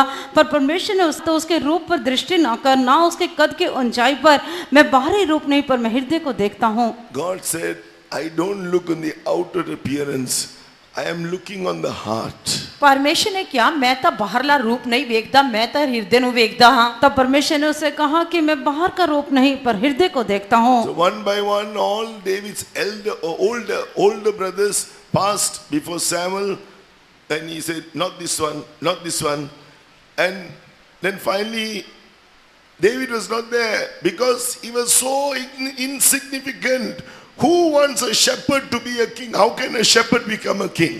ਇਸ ਕਰਕੇ ਯਿਸ਼ੇ ਦੇ ਸਾਰੇ ਪੁੱਤਰ ਸੈਮੂਅਲ ਦੇ ਅੱਗੋਂ ਇੱਕ ਇੱਕ ਕਰਕੇ ਨਿਕਲੇ ਤਾਂ ਉਹ ਕਹਿੰਦਾ ਗਿਆ ਇਹ ਨਹੀਂ, ਇਹ ਨਹੀਂ, ਇਹ ਨਹੀਂ। ਆਖਿਰ ਦੇ ਵਿੱਚ ਦਾਊਦ ਤਾਂ ਉੱਥੇ ਹੈ ਹੀ ਨਹੀਂ ਸੀ, ਕਿਉਂਕਿ ਦਾਊਦ ਤਾਂ ਇੰਨਾ ਸਧਾਰਨ ਸੀ, ਉਹ ਇੱਕ ਆਜੜੀ ਲੜਕਾ ਸੀ। ਇਸ ਕਰਕੇ ਉਸਨੇ ਸੋਚਿਆ ਉਹ ਕਿਸ ਤਰ੍ਹਾਂ ਇਸਰਾइल ਦਾ ਰਾਜਾ हो सकता है। हम लोग देखते हैं कि शमूएल ने जो है सारे यिशै के पुत्रों को जो कि दाऊद से बड़े थे सबको उनको देखकर ना करता रहा, पर दाऊद वहाँ नहीं था क्योंकि वो एक चरवाहा था और वो एक राजा होने के लिए उसमें कुछ भी योग्यता नहीं थी। Only then Samuel said, is there any more of your son? Are there any more sons? One more is there, he is with the sheep. Call him. Then God said to him, this is the one. Then he anointed him ਆਤੇ ਜਦ to be the next king. जब Samuel ने उसने पूछा कि होर तेरा कोई पुत्र है तो उसने क्या हाँ एक आजड़ी लड़का है दाऊद है। तो उसने जब दाऊद नु सामने लियांदा तो सैमुअल ने उसनु मसा कीता आते क्या हाँ ये इस्राएल दा राजा होवेगा। और जब शमूएल ने यिशै से पूछा तेरा और कोई पुत्र है, उसने कहा हाँ एक और पुत्र है, वो चरवाहा है। जब उसको लेकर आए तो जब परमेश्वर ने उससे कहा हाँ यही राजा होने के लिए अभिषिक्त होगा। So he was looking after the sheep. And so faithful as a shepherd, God had kept his eyes on him. So God is not looking at the outer appearance. God is looking on your heart. And he has chosen each one of you, each one of us, to be kings with him in his eternal kingdom. ਅਤੇ ਉਹ ਤਾਂ ਇੱਕ ਆਜੜੀ ਲੜਕਾ ਸੀ, ਭੇਡਾਂ ਦੀ ਦੇਖਭਾਲ ਕਰਦਾ ਸੀ, ਪਰ ਉਹ ਵਫਾਦਾਰੀ ਦੇ ਨਾਲ ਭੇਡਾਂ ਦੀ ਦੇਖਭਾਲ ਕਰਦਾ ਸੀ। ਇਸ ਕਰਕੇ ਪਰਮੇਸ਼ਰ ਨੇ ਆਪਣੀ ਨਿਗਾਹ ਉਸ ਦੇ ਉੱਤੇ ਰੱਖੀ ਅਤੇ ਉਸ ਨੂੰ ਚੁਣਿਆ ਤਾਂ ਕਿ ਉਹ ਇਸਰਾਇਲ ਦਾ ਪਾਤਸ਼ਾਹ ਹੋਵੇ। ਪਰਮੇਸ਼ਰ ਬਾਹਰਲਾ ਰੂਪ ਨਹੀਂ ਵੇਖਦਾ, ਪਰਮੇਸ਼ਰ ਤਾਂ ਅੰਦਰ ਹਿਰਦੇ ਨੂੰ ਵੇਖਦਾ। ਇਸੇ ਕਰਕੇ ਪਰਮੇਸ਼ਰ ਸਾਡੇ ਸਭ ਦੇ ਹਿਰਦੇ ਨੂੰ ਵੇਖਦਾ ਤੇ ਸਾਨੂੰ ਸਭ ਨੂੰ ਉਸਨੇ ਉਸ ਦੇ ਨਾਲ ਰਾਜੀ ਹੋਣ ਦੇ ਲਈ ਸੱਦਿਆ ਹੈ। हाँ, पर जब दाऊद पर यिशै के शमूएल के पास आया तब परमेश्वर ने उससे कहा यही राजा होगा। परमेश्वर जो है वो बाहर का रूप नहीं देखता पर वो हृदय को देखता है। इसी तरह से परमेश्वर हमारे बाहर के रूप को नहीं पर हृदय को देखता है और उसकी दृष्टि लगातार उसके साथ राज्य करने के लिए हमारे पर लगी रहती है। The testimony God gave about David, he is a man after my heart who will do all my will. ਅਤੇ ਦਾਊਦ ਦੇ ਬਾਰੇ ਪਰਮੇਸ਼ਰ ਨੇ ਇਸ ਤਰ੍ਹਾਂ ਕਹਿ ਕੇ ਗਵਾਹੀ ਦਿੱਤੀ ਕਿ ਇਹ ਮਨੁੱਖ ਮੇਰੇ ਮਨ ਦੇ ਅਨੁਸਾਰ ਹੈ ਜੋ ਮੇਰੀ ਸਾਰੀ ਇੱਛਾ ਨੂੰ पूरी करेगा। दाऊद के बारे में परमेश्वर ऐसे साक्षी देता है कि ये व्यक्ति ये मनुष्य जो है मेरे मन के अनुसार है और जो मेरी सारी मर्जी को इच्छा को पूरी करेगा। So God is looking at you, at your heart. Do you have a heart to love God and to do his will? That is the heart he's looking for. ਅਤੇ ਪਰਮੇਸ਼ਰ ਤੁਹਾਡੇ ਵੱਲ ਦੇਖ ਰਿਹਾ, ਪਰਮੇਸ਼ਰ ਤੁਹਾਡੇ ਹਿਰਦੇ ਵੱਲ ਦੇਖ ਰਿਹਾ ਕਿ ਤੁਸੀਂ ਉਸ ਨੂੰ ਪਿਆਰ ਕਰਦੇ ਹੋ, ਕਿ ਤੁਸੀਂ ਉਸ ਦੀ ਇੱਛਾ ਕਰਨੀ ਚਾਹੁੰਦੇ ਹੋ। ਪਰਮੇਸ਼ਰ ਅਜਿਹੇ ਹੀ ਇੱਕ ਹਿਰਦੇ ਨੂੰ ਦੇਖਦਾ ਹੈ ਤੇ ਚਾਹੁੰਦਾ ਹੈ। परमेश्वर की निगाह दृष्टि आपके ऊपर रहती है। क्या आप अपने हृदय से परमेश्वर की मर्जी को करना चाहते हो? अगर करना चाहते हो तो परमेश्वर की दृष्टि जो है ऐसे ही मनुष्य पर लगी रहती है। Then we can see that God spoke great things to David about that Jesus will be born as in his lineage and the kingdom of the Lord Jesus will last forever. ਅਤੇ ਫਿਰ ਅਸੀਂ ਵੇਖਦੇ ਹਾਂ ਕਿ ਪਰਮੇਸ਼ਰ ਨੇ ਦਾਊਦ ਦੇ ਨਾਲ ਆਉਣ ਵਾਲੀਆਂ ਗੱਲਾਂ ਦੇ ਬਾਰੇ ਗੱਲ ਕੀਤੀ ਕਿ ਪ੍ਰਭੂ ਯਿਸੂ ਮਸੀਹ ਉਸ ਦੀ ਵੰਸ਼ਾਵਲੀ ਦੇ ਵਿੱਚੋਂ ਹੀ ਹੋਏਗਾ ਅਤੇ ਪ੍ਰਭੂ ਯਿਸੂ ਮਸੀਹ ਦਾ ਰਾਜ ਵੀ ਉਸ ਦੇ ਗੋਤਰ ਦੇ ਵਿੱਚ ਹੀ ਹੋਏਗਾ, ਸਦਾ ਦੇ ਲਈ ਹੋਏਗਾ। और हम देखते हैं कि परमेश्वर ने दाऊद से जो है आने वाली बातों के भविष्य के बारे में बात किया कि प्रभु यीशु मसीह का जन्म जो है उसकी वंशावली में से होगा और उसका जो राज्य है वो सदैव स्थिर रहेगा। So therefore understand, God is looking for those who will repent of their sins, knowing their true state and surrender their lives to Him, and those who will do His will. ਇਸ ਕਰਕੇ ਯਾਦ ਰੱਖੋ ਪਰਮੇਸ਼ਰ ਉਹਨਾਂ ਲੋਕਾਂ ਨੂੰ ਦੇਖਦਾ ਰਹਿੰਦਾ ਹੈ ਜਿਹੜੇ ਪਰਮੇਸ਼ਰ ਜਿਹੜੇ ਆਪਣੇ ਪਾਪਾਂ ਦੇ ਲਈ ਪਛਤਾਪ ਕਰਦੇ ਹਨ, ਉਹਨਾਂ ਦਾ ਇਕਰਾਰ ਕਰਦੇ ਹਨ ਅਤੇ ਆਪਣੇ ਆਪ ਨੂੰ ਪਰਮੇਸ਼ਰ ਦੀ ਇੱਛਾ ਕਰਨ ਦੇ ਲਈ ਸਮਰਪਿਤ ਕਰਦੇ ਹਨ। जो लोग अपने पापों से जो है उसका इकरार करते हैं, पश्चाताप करते हैं, उन लोगों के ऊपर परमेश्वर की दृष्टि बनी रहती है जो लोग परमेश्वर की मर्जी अपने जीवन में करना चाहते हैं। When you keep a humble heart, God can easily convict you of any sin so that you can quickly repent, so that God's presence may be with you. ਜੇਕਰ ਤੁਹਾਡਾ ਦਿਲ ਬਹੁਤ ਹੀ ਹਲੀਮ ਹੈ ਤਾਂ ਪਰਮੇਸ਼ਰ ਆਸਾਨੀ ਦੇ ਨਾਲ ਤੁਹਾਡੇ ਪਾਪ ਜਾਂ ਦੋਸ਼ ਦੇ ਬਾਰੇ ਤੁਹਾਨੂੰ ਜਤਾ ਸਕਦਾ ਹੈ ਤਾਂ ਕਿ ਤੁਸੀਂ ਪਛਤਾਪ ਕਰ ਸਕੋ ਅਤੇ ਪਰਮੇਸ਼ਰ ਦੇ ਨਾਲ ਬਣੇ ਰਹਿ ਸਕੋ। अगर आप बहुत ही नम्र हैं तो आप जब परमेश्वर आपके हृदय को छेद दे, जल्दी शीघ्र ही छेदेगा ताकि आप अपने पापों से तौबा करें, पश्चाताप करें और जो है उसके अनुसार परमेश्वर आपके साथ रह सके। If God is with you, you will overcome all your conflicts and trials and difficulties easily.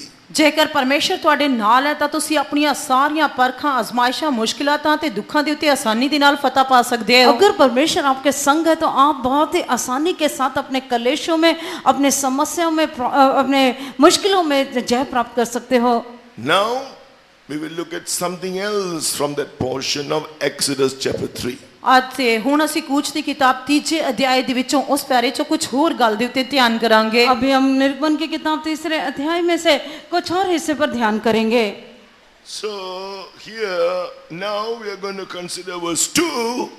Moses, he looked and behold the bush burned with fire and the bush was not destroyed. ਅਤੇ ਦੂਜੇ ਵਚਨ ਦੇ ਵਿੱਚ ਅਸੀਂ ਵੇਖਦੇ ਹਾਂ ਕਿ ਮੂਸਾ ਨੇ ਦੇਖਿਆ ਕਿ ਵੇਖੋ ਝਾੜੀ ਅੱਗ ਵਿੱਚ ਬਲ ਰਹੀ ਸੀ ਪਰ ਝਾੜੀ ਭਸਮ नहीं ਹੁੰਦੀ ਸੀ। हम लोग दूसरे वचन में देखते हैं कि मूसा जो है उस कंटीली झाड़ी की तरफ देखा, उसमें आग के लौ तो है पर वो झाड़ी जल नहीं रही थी। He is wondering, the bush is burning but it is not burned to ashes.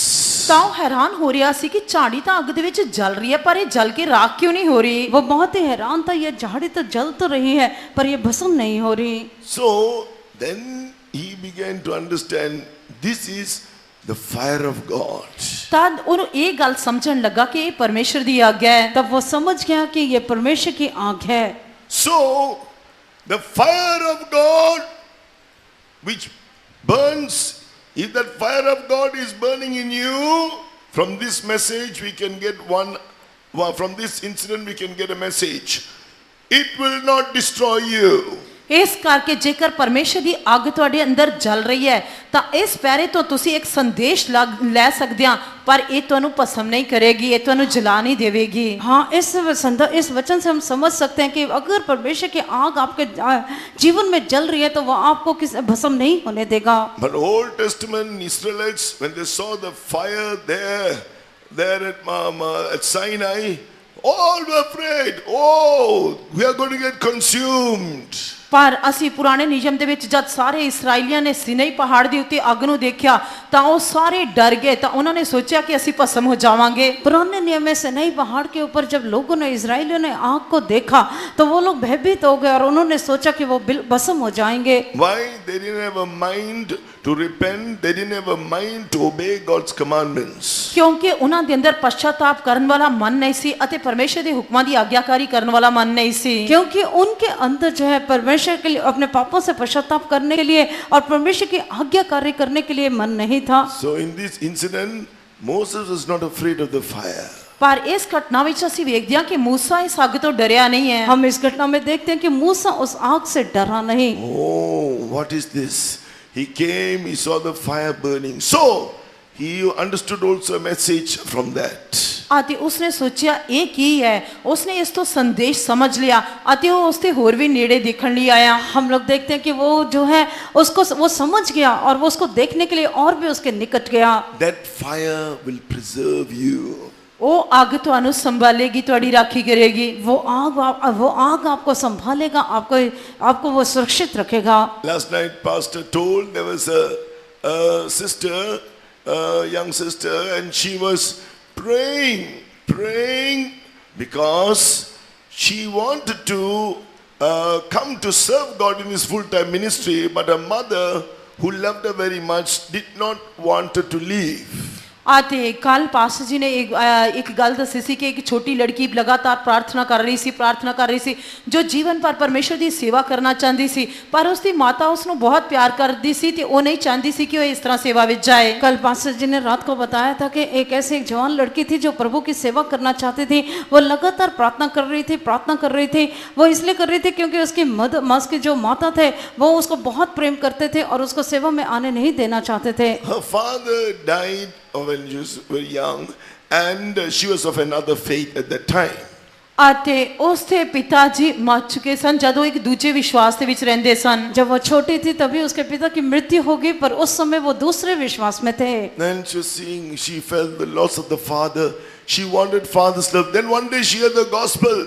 God the Father so loved the world that He gave His only begotten Son, that whosoever believeth in Him shall not perish but have eternal life. ਅਤੇ ਉਹ ਇਸ ਤਰ੍ਹਾਂ ਆਪਣੇ ਪਿਤਾ ਦੇ ਨੁਕਸਾਨ ਦੀ ਵਜ੍ਹਾ ਕਰਕੇ ਦੁਖੀ ਸੀ। ਉਹ ਇੱਕ ਪਿਤਾ ਨੂੰ ਚਾਹੁੰਦੀ ਸੀ ਅਤੇ ਇੱਕ ਦਿਨ ਉਸਨੇ ਸੰਦੇਸ਼ ਦੇ ਵਿੱਚ ਸੁਣਿਆ ਕਿ ਪਰਮੇਸ਼ਰ ਨੇ ਜਗਤ ਨੂੰ ਅਜਿਹਾ ਪ੍ਰੇਮ ਕੀਤਾ ਕਿ ਉਸਨੇ ਆਪਣਾ ਇਕਲੌਤਾ ਪੁੱਤਰ ਦੇ ਦਿੱਤਾ ਤਾਂ ਕਿ ਜੋ ਕੋਈ ਉਸ ਦੇ ਉੱਤੇ ਵਿਸ਼ਵਾਸ ਕਰੇ ਨਾਸ਼ ਨਾ ਹੋਵੇ ਸਗੋਂ सदीपक जीवन ਨੂੰ ਪ੍ਰਾप्त करे। हाँ, वो अपने पिता की मृत्यु के कारण बहुत ही दुखी थी, उदास थी, और उसने एक दिन ऐसे संदेश सुना कि परमेश्वर ने जो है जगत से ऐसा प्रेम किया कि अपना इकलौता पुत्र दे दिया ताकि कोई नाश ना हो पर अनंत जीवन प्राप्त करे। She heard it say, Father.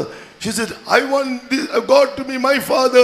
She repented of her sins, accepted Jesus as her Lord and Savior. जब उसने पिता ਦਾ ਸ਼ਬਦ ਸੁਣਿਆ ਤਾਂ ਉਸਨੇ ਕਿਹਾ ਕਿ ਮੈਨੂੰ ਇਹ ਪਿਤਾ ਚਾਹੀਦਾ ਹੈ। ਤਦ ਉਸਨੇ ਆਪਣੇ ਪਾਪਾਂ ਤੋਂ ਪਛਤਾਪ ਕੀਤਾ, ਪ੍ਰਭੂ ਯੀਸ਼ੂ ਮਸੀਹ ਨੂੰ ਕਬੂਲ ਕੀਤਾ ਅਤੇ ਆਪਣੇ ਪਾਪਾਂ ਦਾ ਉਸਦੇ ਅੱਗੇ ਇਕਰਾਰ ਕੀਤਾ। हाँ, जब उसको इसके पिता के बारे में पता लगा तो उसने कहा कि मुझे ये पिता चाहिए। तब उसने अपने पापों को मान लिया, इकरार करा और पश्चाताप किया। From that day, she grew in that intimate fellowship with God, with the Lord Jesus. She got baptized in water. She got filled with the Holy Spirit. ਅਤੇ ਉਸ ਦਿਨ ਤੋਂ ਲੈ ਕੇ ਉਹ ਪਿਤਾ ਪਰਮੇਸ਼ਰ ਦੀ ਸੰਗਤ ਦੇ ਵਿੱਚ, ਪ੍ਰਭੂ ਯੀਸ਼ੂ ਮਸੀਹ ਦੀ ਸੰਗਤ ਦੇ ਵਿੱਚ ਵੱਧਦੀ ਗਈ, ਉਸ ਦੀ ਨੇੜਤਾ ਦੇ ਵਿੱਚ ਵੱਧਦੀ ਗਈ। ਉਸਨੇ ਪਛਤਾਪ ਕੀਤਾ ਅਤੇ ਪਾਣੀ ਦਾ ਬਪਤਿਸਮਾ ਲਿਆ। और उस दिन से बाद जो है वो अपने पिता परमेश्वर की संगति के बहुत ही निकट संबंध में आ गई। उसने पिता परमेश्वर और पुत्र प्रभु यीशु मसीह की संगति में बढ़ती गई, पानी का और पापों से पश्चाताप करके पानी का बपतिस्मा लिया। Then she came to a place. She understood Jesus gave everything up in heaven. He left everything and came down and suffered and died for on the cross. ਅਤੇ ਇੱਕ ਦਿਨ ਉਹ ਅਜਿਹੀ ਜਗ੍ਹਾ ਤੇ ਆਈ ਜਦੋਂ ਇਹ ਸਾਰਾ ਕੁਝ ਸਮਝ ਗਈ ਕਿ ਪ੍ਰਭੂ ਯੀਸ਼ੂ ਮਸੀਹ ਨੇ ਉਸ ਦੀ ਖਾਤਰ ਸਵਰਗ ਨੂੰ ਛੱਡ ਦਿੱਤਾ। ਸਵਰਗ ਨੂੰ ਛੱਡ ਕੇ ਉਹ ਥੱਲੇ ਧਰਤੀ ਦੇ ਉੱਤੇ ਆਇਆ ਅਤੇ ਉਸਨੇ ਆਪਣਾ ਸਾਰਾ ਕੁਝ ਉਸ ਦੇ ਲਈ ਦੇ ਦਿੱਤਾ। और एक दिन वो इस बात को समझ गए कि प्रभु यीशु मसीह स्वर्ग को छोड़कर इस पृथ्वी पर आ गया और उसने अपना सब कुछ उसके लिए दे दिया। So the same love of Jesus, love of Christ, was pressing her to give everything up, leave everything in this life and come to serve God in His full-time ministry. Whatever it may be, suffering or whatever it may be, nothing is too great for Jesus who loved her and suffered for her and died for her. ਅਤੇ ਉਸ ਦਿਨ ਤੋਂ ਲੈ ਕੇ ਪ੍ਰਭੂ ਯੀਸ਼ੂ ਮਸੀਹ ਦਾ ਉਹ ਪ੍ਰੇਮ ਉਸ ਨੂੰ ਦਬਾਈ ਜਾਂਦਾ ਸੀ ਕਿ ਉਹ ਪ੍ਰਭੂ ਯੀਸ਼ੂ ਮਸੀਹ ਦੀ ਖਾਤਰ ਕੁਝ ਵੀ ਕਿਉਂ ਨਾ ਹੋ ਜਾਏ ਉਹ ਸਾਰਾ ਕੁਝ ਛੱਡਣ ਦੇ ਲਈ ਤਿਆਰ ਸੀ। ਜੀਵਨ ਭਰ ਪ੍ਰਭੂ ਦੀ ਸੇਵਾ ਕਰਨ ਦੇ ਲਈ ਤਿਆਰ ਸੀ ਤਾਂ ਕਿ ਇਸ ਜੀਵਨ ਦੇ ਵਿੱਚ ਆ ਕੇ ਉਸ ਨੂੰ ਕਿੰਨੇ ਵੀ ਦੁੱਖ ਕਸ਼ਟ ਮੁਸੀਬਤਾਂ ਕਿਉਂ ਨਾ ਸਹਿਣੀਆਂ ਪੈਣ, ਕਿਉਂਕਿ ਉਹ ਉਸ ਪਰਮੇਸ਼ਰ ਨੂੰ ਪਿਆਰ ਕਰਨਾ ਚਾਹੁੰਦੀ ਸੀ ਜਿਸ ਨੇ ਉਸ ਨੂੰ ਪਿਆਰ ਕੀਤਾ, ਉਸ ਦੀ ਖਾਤਰ मर गया, दफनाया गया तो जी उठा। और वो जो है इस बात को समझ गई, तब उसने अपने जीवन को वो प्रभु यीशु मसीह जिसने अपना उसके लिए अपना सब कुछ त्याग दिया, छोड़ दिया, उसके लिए चाहे उस जीवन ऐसे जीवन को बिताने के लिए उसे कितने भी विपदा या क्लेश क्यों ना सहना पड़े, पर ऐसे जीवन के लिए उसने अपने आप को अर्पण कर दिया। Then the days passed by, and the mother was not willing to let her go. Then the mother's relatives also who knew this, they were of another faith. They went to some mediums and witches. they send some spirits to her to change her mind so that she will give up the idea about serving God. ਤਦ ਜਦ ਉਸਦੀ ਮਾਤਾ ਨੂੰ ਪਤਾ ਲੱਗਾ, ਜੋ ਮਾਂ ਉਸਦੀ ਬਹੁਤ ਪਿਆਰ ਕਰਦੀ ਸੀ, ਉਸਦੇ ਰਿਸ਼ਤੇਦਾਰਾਂ ਨੂੰ ਪਤਾ ਲੱਗਾ ਕਿ ਇਸ ਤਰ੍ਹਾਂ ਸੇਵਾ ਦੇ ਵਿੱਚ ਜਾਣਾ ਚਾਹੁੰਦੀ ਹੈ ਅਤੇ ਉਹ ਸਾਰੇ ਉਸ ਨੂੰ ਛੱਡਣਾ ਨਹੀਂ ਚਾਹੁੰਦੇ ਸਨ। ਇਸ ਕਰਕੇ ਉਹ ਕਿਸੇ ਜਾਦੂਗਰ ਦੇ ਕੋਲ ਗਏ ਤਾਂ ਕਿ ਕਿਸੇ ਤਰ੍ਹਾਂ ਉਸਦੇ ਉੱਤੇ ਕੁਝ ਜਾਦੂ ਟੂਣਾ ਕੀਤਾ ਜਾਏ ਅਤੇ ਉਸਦੇ ਮਨ ਨੂੰ ਬਦਲ ਦਿੱਤਾ ਜਾਏ ਤਾਂ ਅਤੇ ਇਹ ਸਾਰੇ ਵਿਚਾਰ ਨੂੰ ਉਹ ਜੀਵਨ ਪਰ ਪ੍ਰਭੂ ਦੀ ਸੇਵਾ ਕਰਨ ਦੇ ਵਿਚਾਰ ਨੂੰ ਛੱਡ ਦੇਣੀ ਚਾਹੀਦੀ ਹੈ। उसकी माता इन सब बातों को जानती थी। जब उसे पता लगा कि ये सेवा में जाना चाहती है, वो दूसरे विश्वास के लोग थे, तब वो किसी जादूगर के जादू टोने करने वाले के पास गए ताकि वो उसके ऊपर किसी भी तरह कोई जादू करके उसका जो सेवा का मनसा है उसको दूर कर सके। Filled with the love of God, she couldn't bear it anymore. Lord, Lord, open a way for me. I want to love you. I want to give my whole life to serve you. She went upstairs in her home and she started speaking in tongues, speaking in tongues. The word of God says, the love of God is like fire. ਅਤੇ ਜਦ ਉਹ ਪਰਮੇਸ਼ਰ ਦੇ ਪ੍ਰੇਮ ਦੇ ਵਿੱਚ ਇੰਨਾ ਜ਼ਿਆਦਾ ਭਰੀ ਹੋਈ ਸੀ, ਇਸ ਤੋਂ ਬਾਅਦ ਉਹ ਹੋਰ ਸਹਿਣ ਨਹੀਂ ਕਰ ਸਕਦੀ ਸੀ। ਇਸ ਕਰਕੇ ਉਹ ਜੀਵਨ ਭਰ ਪਰਮੇਸ਼ਰ ਦੀ ਸੇਵਾ ਕਰਨਾ ਚਾਹੁੰਦੀ ਸੀ। ਇੱਕ ਦਿਨ ਉਹ ਇੰਨਾ ਦਬਾਅ ਦੇ ਹੇਠ ਆਈ ਕਿ ਆਪਣੇ ਘਰ ਦੇ ਵਿੱਚ ਛੱਤ ਦੇ ਉੱਪਰ ਗਈ ਤਾਂ ਉਸਨੇ ਗੈਰ ਜ਼ਬਾਨ ਬੋਲਣੀ ਸ਼ੁਰੂ ਕੀਤੀ, ਪਵਿੱਤਰ ਆਤਮਾ ਦੇ ਵਿੱਚ ਭਰ ਗਈ ਅਤੇ ਇਸ ਤਰ੍ਹਾਂ ਲਿਖਿਆ ਹੋਇਆ ਕਿ ਪਰਮੇਸ਼ਰ ਦਾ ਪ੍ਰੇਮ ਜੋ ਅੱਗ ਦੇ ਸਮਾਨ ਹੈ। वो परमेश्वर से बहुत ही प्रेम करते थे, पर ऐसे दबाव आने के कारण वो प्रभु से प्रार्थना करने लगी कि हे प्रभु, बाहर आने के लिए, तेरी सेवा करने के लिए मेरे लिए कोई मार्ग को खोल दे। इस तरह से वो प्रार्थना करने के लिए अपने ऊपर के कमरे में जब वो प्रार्थना कर रही थी, Word of God says, the love of God is shed abroad in our hearts when we are filled with the Holy Spirit with the evidence of speaking in tongues. ਪਰਮੇਸ਼ਰ ਦਾ ਵਚਨ ਕਹਿੰਦਾ ਹੈ ਕਿ ਜਦ ਅਸੀਂ ਗੈਰ ਜ਼ੁਬਾਨ ਦੇ ਨਿਸ਼ਾਨ ਦੇ ਨਾਲ ਪਵਿੱਤਰ ਆਤਮਾ ਦੇ ਵਿੱਚ ਭਰਦੇ ਹਾਂ ਤਾਂ ਪਰਮੇਸ਼ਰ ਦਾ ਪ੍ਰੇਮ ਸਾਡੇ ਹਿਰਦਿਆਂ ਦੇ ਵਿੱਚ ਪਾਇਆ ਗਿਆ ਹੈ। हाँ, परमेश्वर का वचन कहते हैं कि जब अन्य भाषा बोलते हुए हम पवित्र आत्मा में भरते हैं तब परमेश्वर का प्रेम हमारे हृदयों में उंडेला गया है। In Songs of Solomon chapter 8 verse 6, it has a very, very strong vehement flame. ਅਤੇ श्रेष्ठ गीत 8:6 वचन ਦੇ ਵਿੱਚ ਅਸੀਂ ਪੜ੍ਹਦੇ ਹਾਂ ਕਿ ਉਸ ਤੇ ਪ੍ਰੇਮ ਜਿਹੜਾ ਅੱਗ ਦੀਆਂ ਲਾਟਾਂ ਦੀ ਤਰ੍ਹਾਂ ਹੈ। श्रेष्ठ गीत 8 अध्याय उसके 6 वचन में हम लोग पढ़ते हैं कि उसका प्रेम जो है वह आग के अग्नि के दमक के समान है। She went upstairs. She began to speak in tongues, get filled in the love of God. ਅਤੇ ਉਹ ਉੱਪਰ ਛੱਤ ਦੇ ਉੱਤੇ ਗਈ, ਉਹ ਲਗਾਤਾਰ ਗੈਰ ਜ਼ਬਾਨ ਬੋਲਦੀ ਰਹੀ, ਆਤਮਾ ਦੇ ਵਿੱਚ ਭਰਦੀ ਗਈ, ਪਰਮੇਸ਼ਰ ਦੇ ਪ੍ਰੇਮ ਵਿੱਚ ਭਰ ਗਈ। वो जो है छत के ऊपर जाकर जो है वो अन्य भाषा बोलती रही, परमेश्वर के प्रेम के साथ भर गई। At that time she saw in a vision so many evil spirits, demons are surrounding that house. ਅਤੇ ਫਿਰ ਉਸਨੇ ਦਰਸ਼ਨ ਦੇ ਵਿੱਚ ਦੇਖਿਆ ਕਿ ਬਹੁਤ ਸਾਰੀਆਂ ਦੁਸ਼ਟ ਆਤਮਾਵਾਂ ਨੇ ਉਸਦੇ ਘਰ ਨੂੰ ਘੇਰਿਆ ਹੋਇਆ ਹੈ। तब उसने दर्शन में ऐसे देखा कि बहुत सी दुष्ट आत्माओं ने उसके घर को चारों तरफ से घेरा हुआ है। But the love of God in a perfect love cast out fear, made her to understand, because Jesus has destroyed all these spirits on Calvary. She was not worried about that. She kept on filling and being filled with the love of God. ਪਰ ਪਰਮੇਸ਼ਰ ਦੇ ਵਚਨ ਦੇ ਵਿੱਚ ਲਿਖਿਆ ਹੋਇਆ ਕਿ ਸਿੱਧ ਪ੍ਰੇਮ ਧੜਕੇ ਨੂੰ ਅਥਵਾ ਡਰ ਨੂੰ ਦੂਰ ਕਰਦਾ ਹੈ। ਬੇਸ਼ੱਕ ਉਸਨੇ ਇਹਨਾਂ ਸਾਰੀਆਂ ਦੁਸ਼ਟ ਆਤਮਾਵਾਂ ਨੂੰ ਦੇਖਿਆ, ਉਹ ਪਰਮੇਸ਼ਰ ਦੇ ਪ੍ਰੇਮ ਵਿੱਚ ਭਰਦੀ ਗਈ, ਗੈਰ ਜ਼ਬਾਨ ਬੋਲਦੀ ਗਈ, ਆਤਮਾ ਵਿੱਚ ਭਰਦੀ ਰਹੀ ਅਤੇ ਉਸਨੇ ਉਹਨਾਂ ਸ਼ਕਤੀਆਂ ਤੋਂ ਉਹ ਨਹੀਂ डरी। हाँ, जो है परमेश्वर का प्रेम जो है सारे भय को दूर करता है और उसके प्रभु यीशु मसीह ने इन शक्तियों को पहले ही नाश किया, उनको सामना किया है। इसी तरह से वो भी उनके शक्तियों को सामना करने के लिए उसे अन्य भाषा में बोलती रही, पवित्र आत्मा में भरती रही।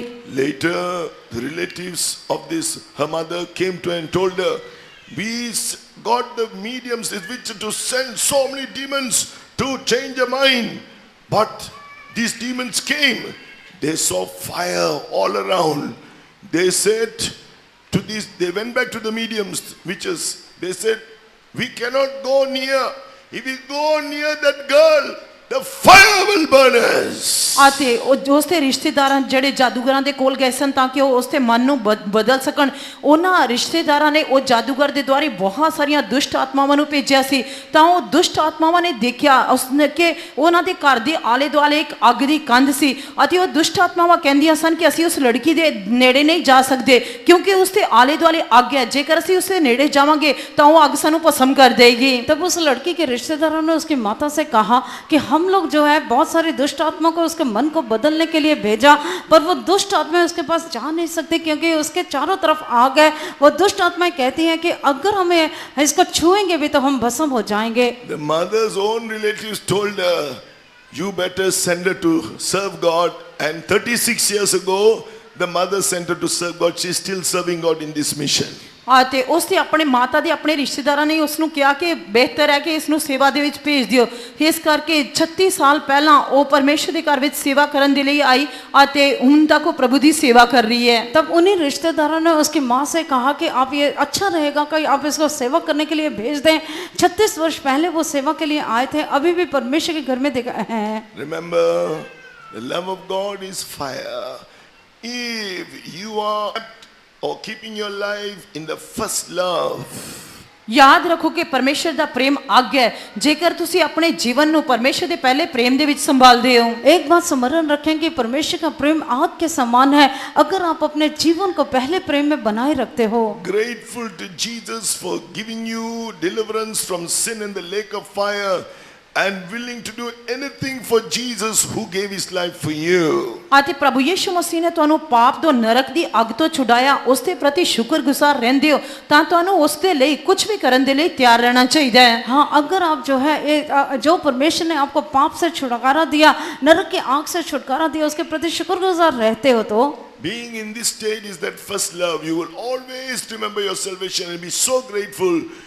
You will be in that first love, willing to do anything for Jesus. Nothing is too great. ਅਤੇ ਜੇਕਰ ਤੁਸੀਂ ਪਰਮੇਸ਼ਰ ਦੇ ਪਹਿਲੇ ਪ੍ਰੇਮ ਦੇ ਵਿੱਚ ਰਹੋਗੇ, ਉਸ ਦੇ ਲਈ ਇੰਨੇ ਸ਼ੁਕਰਗੁਜ਼ਾਰ ਰਹੋਗੇ ਤਾਂ ਪਰਮੇਸ਼ਰ ਦੇ ਲਈ ਕੁਝ ਵੀ ਕਰਨ ਦੇ ਲਈ ਤਿਆਰ ਰਹੋਗੇ ਤਾਂ ਉਸ ਦੇ ਲਈ ਤੁਹਾਡੇ ਲਈ ਕੁਝ ਵੀ ਕਰਨਾ कठिन नहीं होएगा। हाँ, जब आप पहले परमेश्वर के पहले प्रेम में बने रहोगे और उसके लिए कुछ भी करने के लिए तैयार हो जाओगे तो उसको भी आपके लिए कुछ भी करने के लिए कोई भी बात कठिन नहीं होगा। And when you speak in tongues, that love will only grow and grow and grow. ਜਦ ਤੁਸੀਂ ਗੈਰ ਜ਼ਬਾਨ ਬੋਲਦੇ ਜਾਓਗੇ ਤਾਂ ਪਰਮੇਸ਼ਰ ਦਾ ਪ੍ਰੇਮ ਲਗਾਤਾਰ ਤੁਹਾਡੇ ਅੰਦਰ ਵੱਧਦਾ ਜਾਏਗਾ। जब आप अन्य भाषा में बात करते रहेंगे तो परमेश्वर का प्रेम निरंतर आप में बढ़ता जाएगा। Till one day you are perfected in the love of God. ਤਦ ਤੱਕ ਜਦ ਤੱਕ ਤੁਸੀਂ ਇੱਕ ਦਿਨ ਪਰਮੇਸ਼ਰ ਦੇ ਪ੍ਰੇਮ ਵਿੱਚ ਸਿੱਧ नहीं हो ਜਾਂਦੇ। और ये तब तक होता रहेगा जब तक आप परमेश्वर के प्रेम में संपूर्ण ना हो जाएं। Then you can be with your beloved in the kingdom of God. ਤਦ ਤੁਸੀਂ ਪਰਮੇਸ਼ਰ ਦੇ ਰਾਜ ਵਿੱਚ ਆਪਣੇ ਪ੍ਰੇਮੀ ਦੇ ਨਾਲ ਰਹਿ ਸਕੋਗੇ। तब आप अपने प्रेमी के साथ उसके राज्य में रह सकोगे। But from this testimony, what do we understand? No devil, no witchcraft, nothing that the devil can bring in your life can ever come near to you. ਇਸ ਗਵਾਹੀ ਤੋਂ ਅਸੀਂ ਕੀ ਸਮਝ ਸਕਦੇ ਹਾਂ? ਕੋਈ ਵੀ ਸ਼ੈਤਾਨ, ਕੋਈ ਵੀ ਜਾਦੂ ਟੂਣਾ, ਕੋਈ ਵੀ ਜਾਦੂਗਰ, ਕੋਈ ਵੀ ਸ਼ਕਤੀ ਤੁਹਾਡਾ ਕੋਈ ਨੁਕਸਾਨ नहीं कर सकती, ਤੁਹਾਡੇ ਨੇੜੇ ਵੀ नहीं आ सकती। पर इस साक्ष्य से हम ये समझते हैं कोई भी जादू टोने की सम्मत, कोई भी जादू टोने की शक्ति और कोई भी बुरी शक्ति आपके निकट नहीं आ सकती। Don't lose that first love. उस पहले प्रेम ਨੂੰ ਨਾ ਖੋਵੋ। उस पहले प्रेम को ना गवाएं। Don't leave it aside and go after some other love. ਅਤੇ ਉਸ ਪ੍ਰੇਮ ਨੂੰ ਛੱਡ ਕੇ ਕਿਸੇ ਹੋਰ ऊपरे प्रेम ਦੇ ਪਿੱਛੇ ਨਾ ਜਾਓ। उस पहले प्रेम को छोड़कर किसी और अन्य प्रेम के पीछे ना जाएं।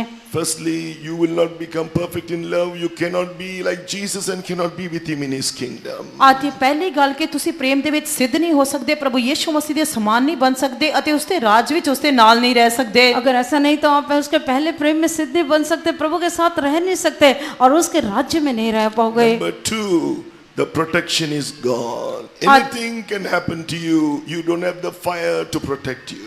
ਅਤੇ ਦੂਜੀ ਗੱਲ ਕਿ ਤੁਹਾਡੀ ਸੁਰੱਖਿਅਤਾ ਹਟ ਜਾਏਗੀ, ਤੁਹਾਡੇ ਨਾਲ ਕੁਝ ਵੀ ਹੋ ਸਕੇਗਾ ਅਤੇ ਤੁਹਾਡੇ ਆਲੇ ਦੁਆਲੇ ਕੋਈ ਵੀ ਅੱਗ ਨਹੀਂ ਹੋਏਗੀ। और दूसरी बात यह है कि आपकी सुरक्षा हट जाएगी।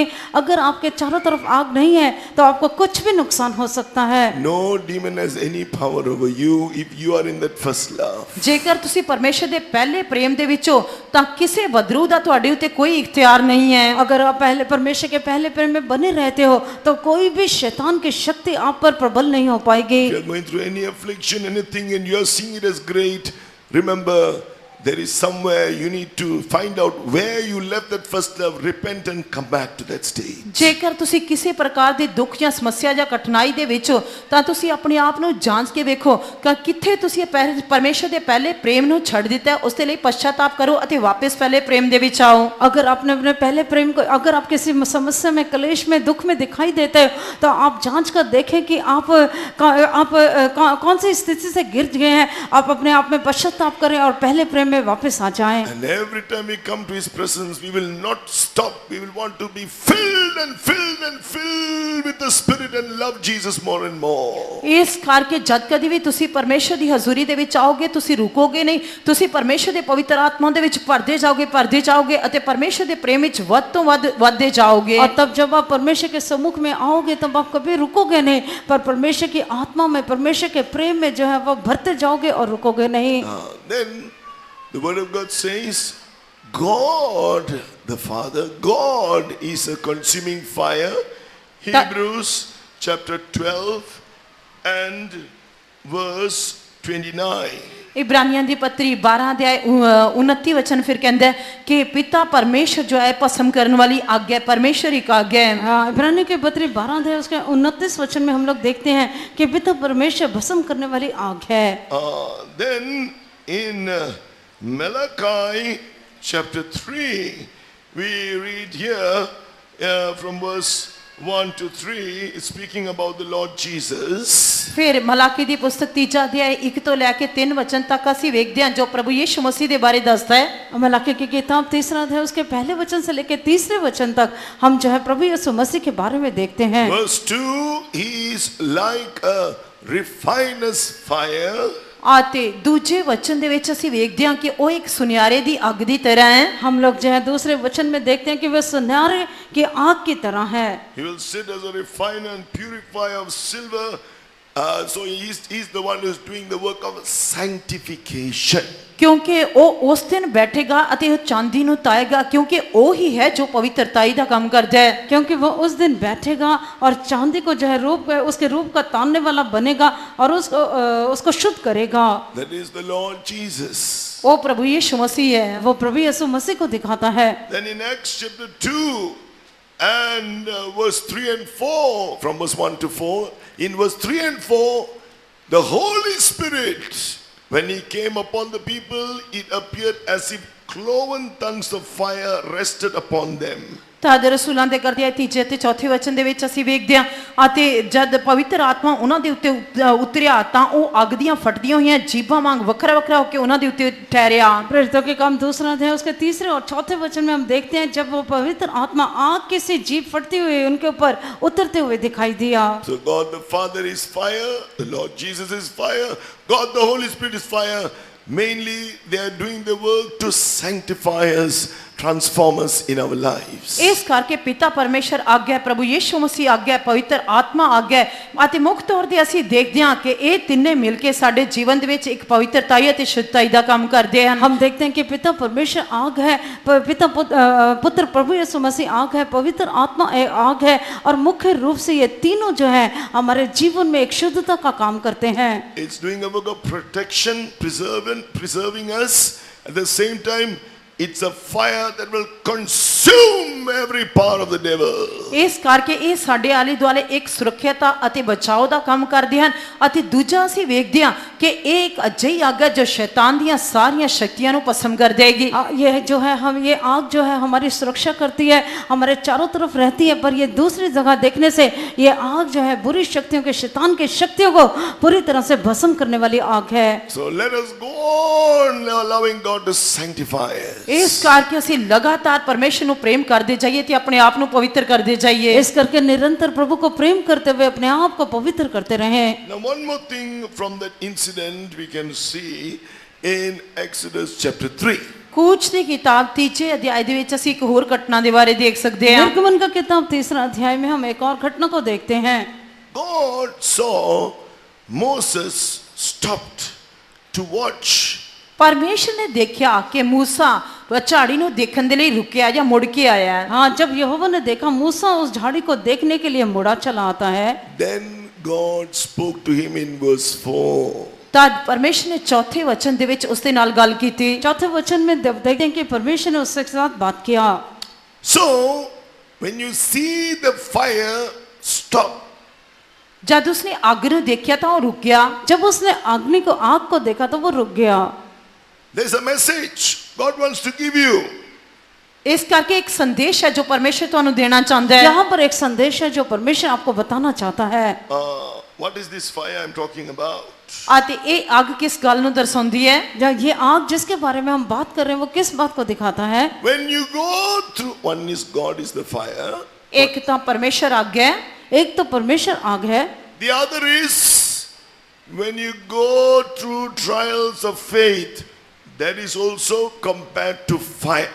ਅਤੇ ਦੂਜਾ ਜਦ ਤੁਸੀਂ ਨੇਚਾ ਦੀ ਪਰਖ ਦੇ ਵਿੱਚੋਂ ਦੀ ਜਾਂਦੇ ਹੋ ਉਸ ਦੀ ਤੁਲਨਾ ਵੀ ਅੱਗ ਦੇ ਨਾਲ ਕੀਤੀ ਗਈ ਹੈ। जब आप विश्वास की परीक्षा में से जाते हो तो उसकी तुलना आग के साथ किया गया है। When you go through reproaches, and that is anything that affects you mentally and affects you in your body, physical sufferings, ਅਤੇ ਜਦ pain and agony in your mind, pain in your body.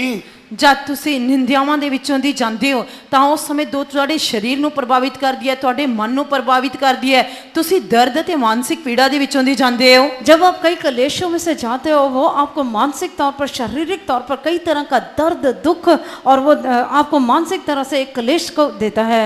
That is also fire. वो भी एक आग है, वो भी एक आग के समान है। That time you must stop everything. In the presence of God, see what God has to speak to you. God who is that fire.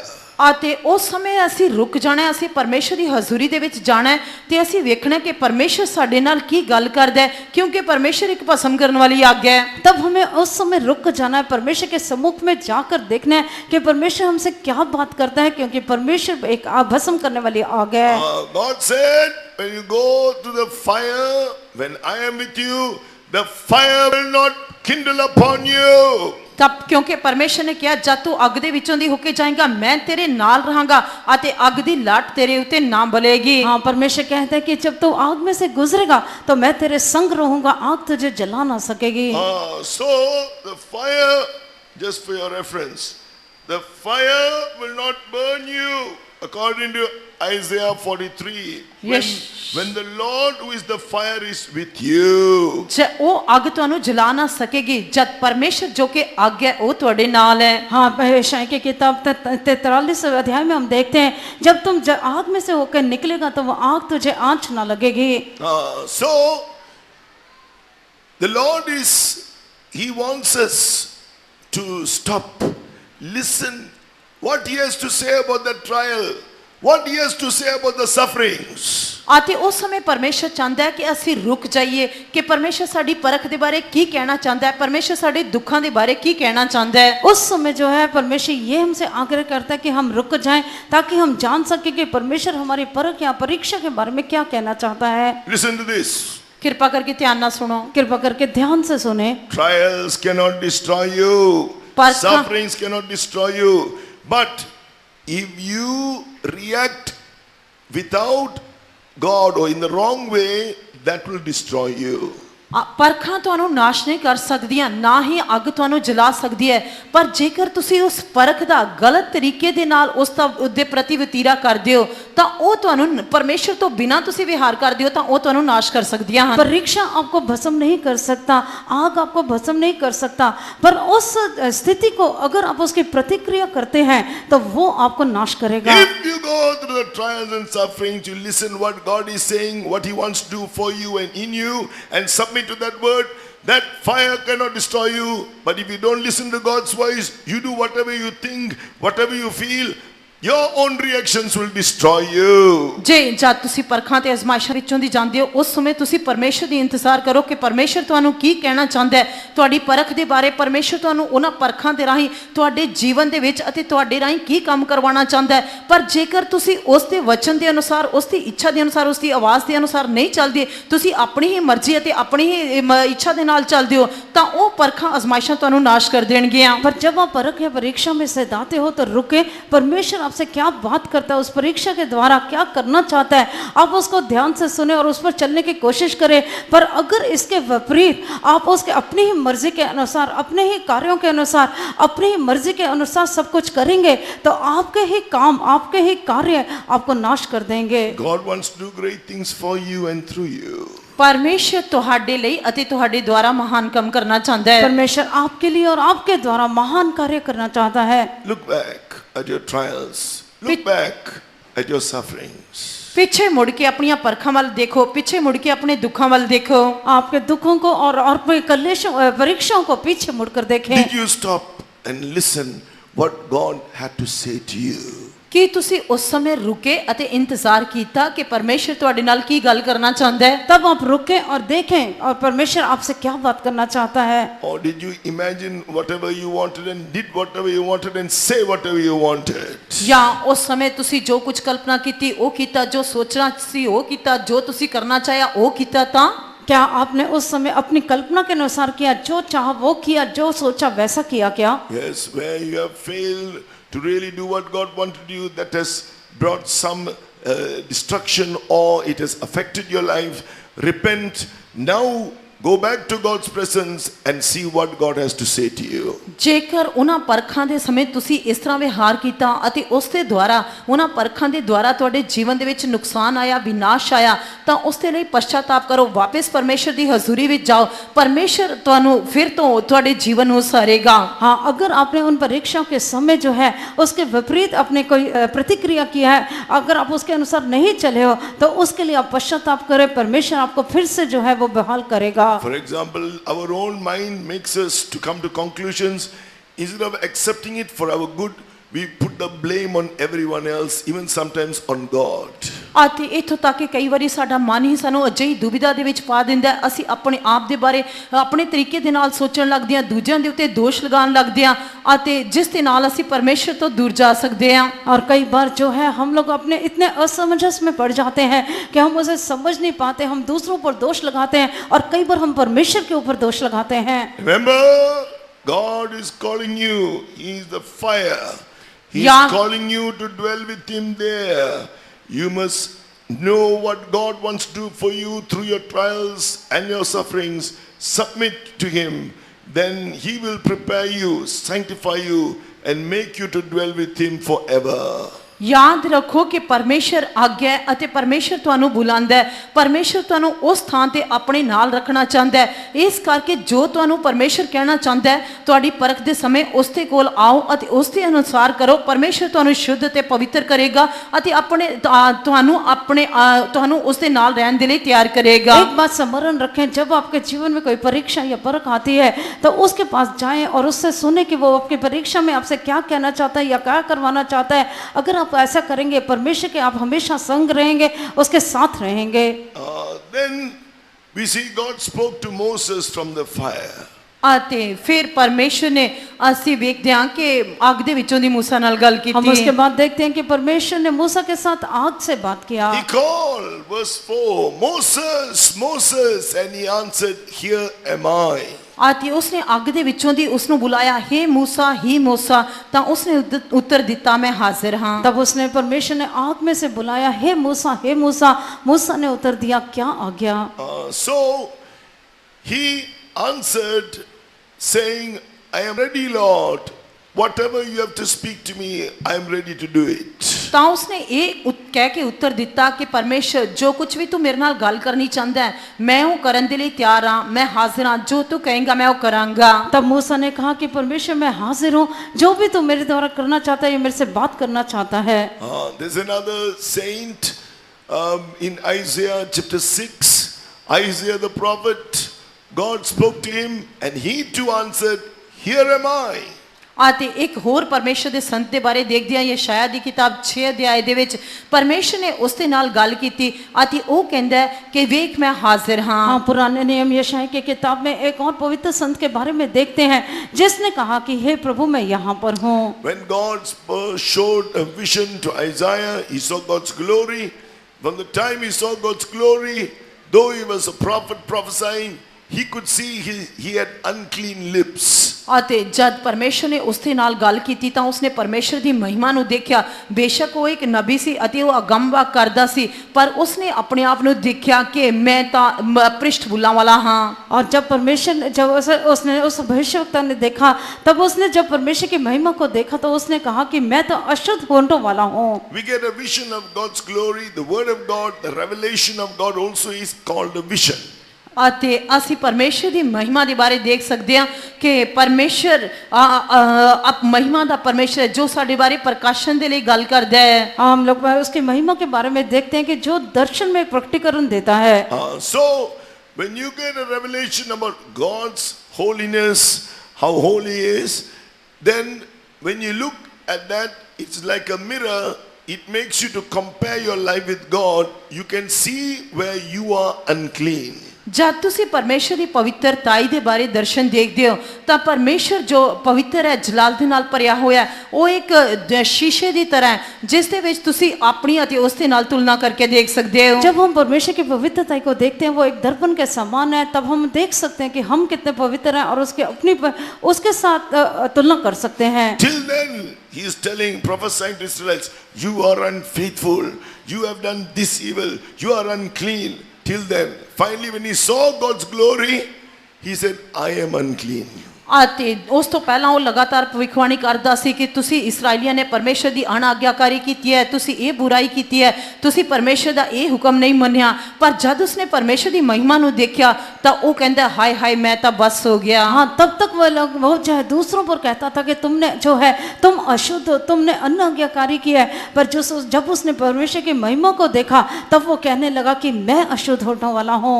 Isaiah 6:3, he saw the seraphims praising him, saying, holy, holy, holy is the Lord of hosts. ਅਤੇ Isaiah ਦੀ ਕਿਤਾਬ 6 ਅਧਿਆਇ ਦੇ ਵਿੱਚ ਜਦ ਉਸਨੇ ਸਰਾਫੀਮਾਂ ਨੂੰ ਪਰਮੇਸ਼ਰ ਦੀ ਉਸਤਤ ਕਰਦੇ ਹੋਏ ਦੇਖਿਆ, ਉਹ ਕਹਿੰਦੇ ਸਨ ਪਵਿੱਤਰ ਪਵਿੱਤਰ ਪਵਿੱਤਰ ਸੈਨਾ ਦਾ ਯਹੋਵਾ ਪਵਿੱਤਰ। हाँ, तब उसने सराफ दूतों को जो है परमेश्वर की महिमा स्तुति करके स्तुति करते हुए देखा और उसने तब वो कहते थे सेनाओं का यहोवा पवित्र पवित्र है। When he confessed his unclean state, the seraphim, one of the seraphims took the fiery coal from the altar, touched his lips, and in verse 7, it says, your iniquity is taken away, your sin is purged. ਜਦ ਉਸਨੇ ਆਪਣੀ ਅਸ਼ੁੱਧ ਅਵਸਥਾ ਨੂੰ ਦੇਖਿਆ ਅਤੇ ਇੱਕ ਸਰਾਫੀਮ ਨੂੰ ਦੇਖਿਆ ਕਿ ਜਿਸਨੇ ਜਗਵੇਦੀ ਦੇ ਉੱਤੇ ਕੋਲੇ ਨੂੰ ਲਿਆ ਅਤੇ ਉਸਦੇ ਬੁੱਲਾਂ ਨੂੰ ਛੂਇਆ ਅਤੇ 7 ਵਚਨ ਦੇ ਵਿੱਚ ਅਸੀਂ ਵੇਖਦੇ ਹਾਂ ਕਿ ਉਸ ਨੂੰ ਕਿਹਾ ਗਿਆ ਕਿ ਤੇਰੀ ਬਦੀ ਤੇਰੇ ਤੋਂ ਦੂਰ ਹੋਈ ਅਤੇ ਤੇਰਾ ਪਾਪ ਢਕਿਆ ਗਿਆ। जब उसने कहा कि मैं अशुद्ध होने वाला हूँ, तब एक सराफ ने हाथ में अंगारा लिया और उससे कहा तेरा अधर्म दूर हो गया है और तेरे पाप क्षमा हो गए। Yes, when we see God's glory, God's holiness, repent, the fire from God's presence will come into us and sanctify us. His anointing will do that work in us and he will make us holy. ਜਦ ਅਸੀਂ ਪਰਮੇਸ਼ਰ ਦੀ ਪਵਿੱਤਰਤਾ ਅਸੀਂ ਪਰਮੇਸ਼ਰ ਦੇ ਜਲਾਲ ਨੂੰ ਵੇਖਦੇ ਹਾਂ ਤਾਂ ਉਸ ਸਮੇਂ ਸਾਨੂੰ ਪਛਤਾਪ ਕਰਨਾ ਚਾਹੀਦਾ ਹੈ, ਆਪਣੀ ਅਸ਼ੁੱਧ ਅਵਸਥਾ ਨੂੰ ਮੰਨ ਲੈਣਾ ਚਾਹੀਦਾ ਹੈ। ਤਦ ਪਰਮੇਸ਼ਰ ਦੇ ਹਜ਼ੂਰ ਦੇ ਵਿੱਚੋਂ ਇੱਕ ਅੱਗ ਨਿਕਲੇਗੀ ਜੋ ਸਾਨੂੰ ਪਵਿੱਤਰ ਅਤੇ ਸ਼ੁੱਧ ਕਰੇਗੀ। और जब हम उसकी महिमा को देखते हैं तब हम अपने अशुद्ध अपने अपवित्रता को देखने से हमें उसे पश्चाताप करना चाहिए और तब उसमें से उस महिमा में से एक आग निकलेगी जो हमें पवित्र करेगी और शुद्ध करेगी। Then being a sanctified vessel, God can fulfill his purpose in and through you. That's what happened in Isaiah's life. ਅਤੇ ਤਦ ਤੁਸੀਂ ਇੱਕ ਸ਼ੁੱਧ ਕੀਤੇ ਹੋਏ ਬਰਤਨ ਹੋਗੇ, ਤਦ ਪਰਮੇਸ਼ਰ ਤੁਹਾਡੇ ਜੀਵਨ ਦੇ ਵਿੱਚ ਅਤੇ ਤੁਹਾਡੇ ਦੁਆਰਾ ਆਪਣੇ ਮਕਸਦ ਨੂੰ ਪੂਰਾ ਕਰ ਸਕਦਾ ਹੈ ਜੋ ਅਸੀਂ ਯਸ਼ਾਇਆ ਦੀ ਕਿਤਾਬ 6 ਅਧਿਆਇ ਦੇ ਵਿੱਚ ਵੇਖਦੇ ਹਾਂ। तब आप एक शुद्ध किए हुए एक पात्र की तरह होगे, तब परमेश्वर आपके लिए और आपके द्वारा काम कर सकेगा। और जैसे कि हम यशायाह के जीवन में देखते हैं, Verse 8, after the fire touched his lips and his sins were purged, God cried out, whom shall I send? Who will go for us? Isaiah chapter 6 verse 8. And Isaiah answered, here am I, send me. ਅਤੇ ਜਦ ਉਸ ਦੀ ਅੱਗ ਨੇ ਉਸ ਦੇ ਬੁੱਲਾਂ ਨੂੰ ਛੋਇਆ ਤੇ ਉਸ ਦੀ ਬਦੀ ਨੂੰ ਦੂਰ ਕੀਤਾ ਤੇ ਉਸ ਦਾ ਪਾਪ ਟਕਿਆ ਗਿਆ, ਤਦ ਅਸੀਂ ਯਸ਼ਾਇਆ ਦੀ ਕਿਤਾਬ 6 ਅਧਿਆਇ 8 ਵਚਨ ਦੇ ਵਿੱਚ ਵੇਖਦੇ ਹਾਂ ਕਿ ਪ੍ਰਭੂ ਦੀ ਆਵਾਜ਼ ਇਹ ਕਹਿੰਦੀ ਸੁਣੀ, ਮੈਂ ਕਿਹਨੂੰ ਕੱਲਾਂ ਤੇ ਕੌਣ ਸਾਡੇ ਲਈ ਜਾਵੇਗਾ? ਤਦ ਉਸਨੇ ਜਵਾਬ ਦਿੱਤਾ, मैं हाजिर हाँ, मैनू कलो। जब उसके होंठों को आग ने छू लिया, उसका अधर्म दूर हो गया, उसके पाप क्षमा हो गए, तब जो है प्रभु ने जो है ऊंची आवाज से कहा कि मैं किसको भेजूं और हमारी ओर से कौन जाएगा? तब यशायाह ने कहा कि मैं यहाँ हूँ, मुझे भेज। Who will go for us? The triune God. Yes, when God the Father and the Holy Spirit sent Jesus to this earth, he came to this earth. ਅਤੇ ਤਸਲੀਸ ਪਰਮੇਸ਼ਰ ਨੇ ਪਿਤਾ ਪਰਮੇਸ਼ਰ ਅਤੇ ਪੁੱਤਰ ਪਵਿੱਤਰ ਆਤਮਾ ਪਰਮੇਸ਼ਰ ਜਦ ਉਹ ਇਸੇ ਤਰ੍ਹਾਂ ਉਹਨਾਂ ਨੇ ਪ੍ਰਭੂ ਯੀਸ਼ੂ ਮਸੀਹ ਨੂੰ ਇਸ ਧਰਤੀ ਦੇ ਉੱਤੇ ਭੇਜਿਆ तब जो है त्रित्व परमेश्वर पिता परमेश्वर और पवित्र आत्मा ने प्रभु यीशु मसीह को इस पृथ्वी के ऊपर ऐसे भेजा। Why? Because he can see the whole world perishing in their sins, going to the lake of fire. ਕਿਉਂ? ਕਿਉਂਕਿ ਪਰਮੇਸ਼ਰ ਨੇ ਦੇਖਿਆ ਕਿ ਸਾਰਾ ਸੰਸਾਰ ਪਾਪ ਦੇ ਵਿੱਚ ਨਾਸ਼ ਹੋ ਰਿਹਾ ਹੈ ਅਤੇ ਸਾਰਾ ਨਰਕ ਦੀ ਅੱਗ ਵਿੱਚ ਜਾ ਰਿਹਾ ਹੈ। क्यों ऐसा हुआ? क्योंकि परमेश्वर ने देखा कि सारा संसार जो है वो पाप में है और नरक की आग में दिखाई देता है। Jesus was moved with compassion. The multitudes came because he saw they were sick. ਅਤੇ ਜਦ ਪ੍ਰਭੂ ਯੀਸ਼ੂ ਮਸੀਹ ਨੇ ਭੀੜ ਨੂੰ ਆਉਂਦੇ ਹੋਏ ਦੇਖਿਆ ਉਹਨਾਂ ਦੇ ਉੱਤੇ ਤਰਸ ਖਾਦਾ ਕਿਉਂਕਿ ਉਹ ਬਿਮਾਰ ਸਨ। हाँ, जब लोगों ने प्रभु यीशु मसीह ने भीड़ को देखा और उन पर जो है तरस खाया। They were oppressed. ਉਹ ਦੱਬੇ ਤੇ ਕੁਚਲੇ ਹੋਏ ਸਨ। वो बीमार थे, वो दबे और कुचले हुए थे। God is asking, who will go for us? Whom shall I send? ਪਰਮੇਸ਼ਰ ਪੁੱਛ ਰਿਹਾ ਹੈ ਸਾਡੇ ਲਈ ਕੌਣ ਜਾਏਗਾ, ਮੈਂ ਕਿਸ ਨੂੰ ਭੇਜਾਂ? तब परमेश्वर पूछ रहा है कि मैं हमारे लिए कौन जाएगा, मैं किसको भेजूं? That is why he wants to sanctify you. ਅਤੇ ਇਸੇ ਕਰਕੇ ਉਹ ਤੁਹਾਨੂੰ ਪਵਿੱਤਰ ਕਰਨਾ ਚਾਹੁੰਦਾ ਹੈ। और इसी कारण से वो आपको पवित्र करना चाहता है। He wants to send you to those who are perishing in their sins, afflicted in their sicknesses, and oppressed by the devil. ਜਿਹੜੇ ਆਪਣੇ ਪਾਪ ਦੇ ਵਿੱਚ ਨਾਸ਼ ਹੋ ਰਹੇ ਹਨ, ਜਿਹੜੇ ਸ਼ੈਤਾਨ ਦੇ ਦੁਆਰਾ ਸਤਾਏ ਗਏ ਹਨ ਅਤੇ ਜਿਹੜੇ ਆਪਣੀਆਂ ਬਿਮਾਰੀਆਂ ਦੇ ਨਾਲ ਨਾਸ਼ ਹੋ ਰਹੇ ਹਨ, ਉਹਨਾਂ ਦੇ ਵਿੱਚੋਂ ਤੁਹਾਨੂੰ ਭੇਜਣਾ ਚਾਹੁੰਦਾ ਹੈ। हाँ, जो लोग अपने पाप के कारण नाश हो रहे हैं, जो बीमारियों के कारण सताए जा रहे हैं, और उनके लिए परमेश्वर आपको भेजना चाहता है। Among the congregation, there are those who are called to this full-time service. He is asking you, the Father, Son, and the Holy Spirit, who will go for us? Whom shall we send? ਕਲੀਸਿਆ ਦੇ ਵਿੱਚੋਂ, ਮੰਡਲੀ ਦੇ ਵਿੱਚੋਂ ਜਿਨ੍ਹਾਂ ਨੂੰ ਪਰਮੇਸ਼ਰ ਨੇ ਜੀਵਨ ਭਰ ਸੇਵਾ ਦੇ ਲਈ ਸੱਦਿਆ, ਉਹਨਾਂ ਨੂੰ ਪਰਮੇਸ਼ਰ ਕਹਿ ਰਿਹਾ ਹੈ ਸਾਡੇ ਲਈ ਕੌਣ ਜਾਏਗਾ, ਮੈਂ ਕਿਹਨੂੰ ਕੱਲਾਂ? हाँ, कलीसिया में से और इस मंडली में से परमेश्वर जिनको परमेश्वर ने बुलाया है, उनसे परमेश्वर कहते हैं, उनसे परमेश्वर पूछ रहा है कि मैं किसको भेजूं, मैं कौन जाएगा? Understand the heart of God is heart of love and compassion, and what he has done for you. If you are called to serve God in this full-time ministry, do not delay. Surrender yourself. ਇਸ ਕਰਕੇ Answer God and say, here am I, Lord, send me. ਇਸ ਕਰਕੇ ਪਰਮੇਸ਼ਰ ਦੇ ਦਿਲ ਨੂੰ ਦੇਖੋ। ਪਰਮੇਸ਼ਰ ਦਾ ਦਿਲ ਜੋ ਤਰਸ ਖਾਣ ਵਾਲਾ ਦਿਲ ਹੈ, ਉਸਨੇ ਤੁਹਾਡੇ ਲਈ ਜੋ ਕੁਝ ਕੀਤਾ ਉਸ ਨੂੰ ਸਾਰੇ ਨੂੰ ਯਾਦ ਕਰੋ, ਕਿਉਂਕਿ ਪਰਮੇਸ਼ਰ ਤੁਹਾਨੂੰ ਚਾਹੁੰਦਾ ਕਿ ਉਹ ਤੁਹਾਨੂੰ ਭੇਜੇ ਤਾਂ ਕਿ ਤੁਸੀਂ ਉਸ ਦੇ ਲਈ ਕੰਮ ਕਰੋ। ਅਤੇ ਪਰਮੇਸ਼ਰ ਜਿਨ੍ਹਾਂ ਨੂੰ ਸੱਦਿਆ ਉਹਨਾਂ ਨੂੰ ਕਹਿ ਰਿਹਾ ਮੈਂ ਕਿਹਨੂੰ ਕੱਲਾਂ ਤੇ ਕੌਣ ਸਾਡੇ ਲਈ ਜਾਵੇਗਾ, ਤਾਂ ਤੁਸੀਂ ਇਹ ਕਹਿ ਕੇ ਪਰਮੇਸ਼ਰ ਨੂੰ ਉੱਤਰ ਦਿਓ ਮੈਂ ਹਾਜ਼ਰ ਹਾਂ, ਮੈਨੂੰ ਭੇਜ। हाँ, परमेश्वर की तरफ देखे। परमेश्वर जो तरसती दृष्टि से आपकी तरफ देख रहा है, और वो आपसे, जो लोग परमेश्वर की इस सेवा के लिए बुलाए गए हैं, वो परमेश्वर आपसे पूछता है कि मैं किसको भेजूं, कौन मेरे लिए, हमारे लिए जाएगा। Coming back to Exodus chapter 3 and verse 5, then God told him, draw not nigh hither, put off thy shoes from off thy feet, for the place whereon thou standest is holy ground. ਕੂਚ ਦੀ ਕਿਤਾਬ 3 ਅਧਿਆਇ 5 ਵਚਨ ਦੇ ਵਿੱਚ ਪਰਮੇਸ਼ਰ ਨੇ ਉਸ ਨੂੰ ਕਿਹਾ ਇੱਧਰ ਨੇੜੇ ਨਾ ਆ, ਆਪਣੇ ਪੈਰਾਂ ਤੋਂ ਜੁੱਤੀ ਲਾ ਦੇ, ਕਿਉਂਕਿ ਇਹ ਥਾਂ ਜਿੱਥੇ ਤੂੰ खड़ा है पवित्र भूमि है। तो निर्गमन का किताब 3 अध्याय इसके 5 वचन में लिखा है, उसने कहा इधर मत आ, अपने पांवों से जूतियों को उतार दे, क्योंकि जिस स्थान पर तू खड़ा है वह पवित्र भूमि है। Yes. What does this mean in our lives? हाँ, ਇਸ ਦਾ ਸਾਡੇ ਜੀਵਨ ਦੇ ਵਿੱਚ ਕੀ ਅਰਥ ਹੈ? हाँ, इसका हमारे जीवन में क्या अर्थ है? Yes, we are on holy ground. हाँ, ਅਸੀਂ ਪਵਿੱਤਰ ਭੂਮि नहीं हाँ। हाँ, हम लोग पवित्र भूमि पर हैं। Yes.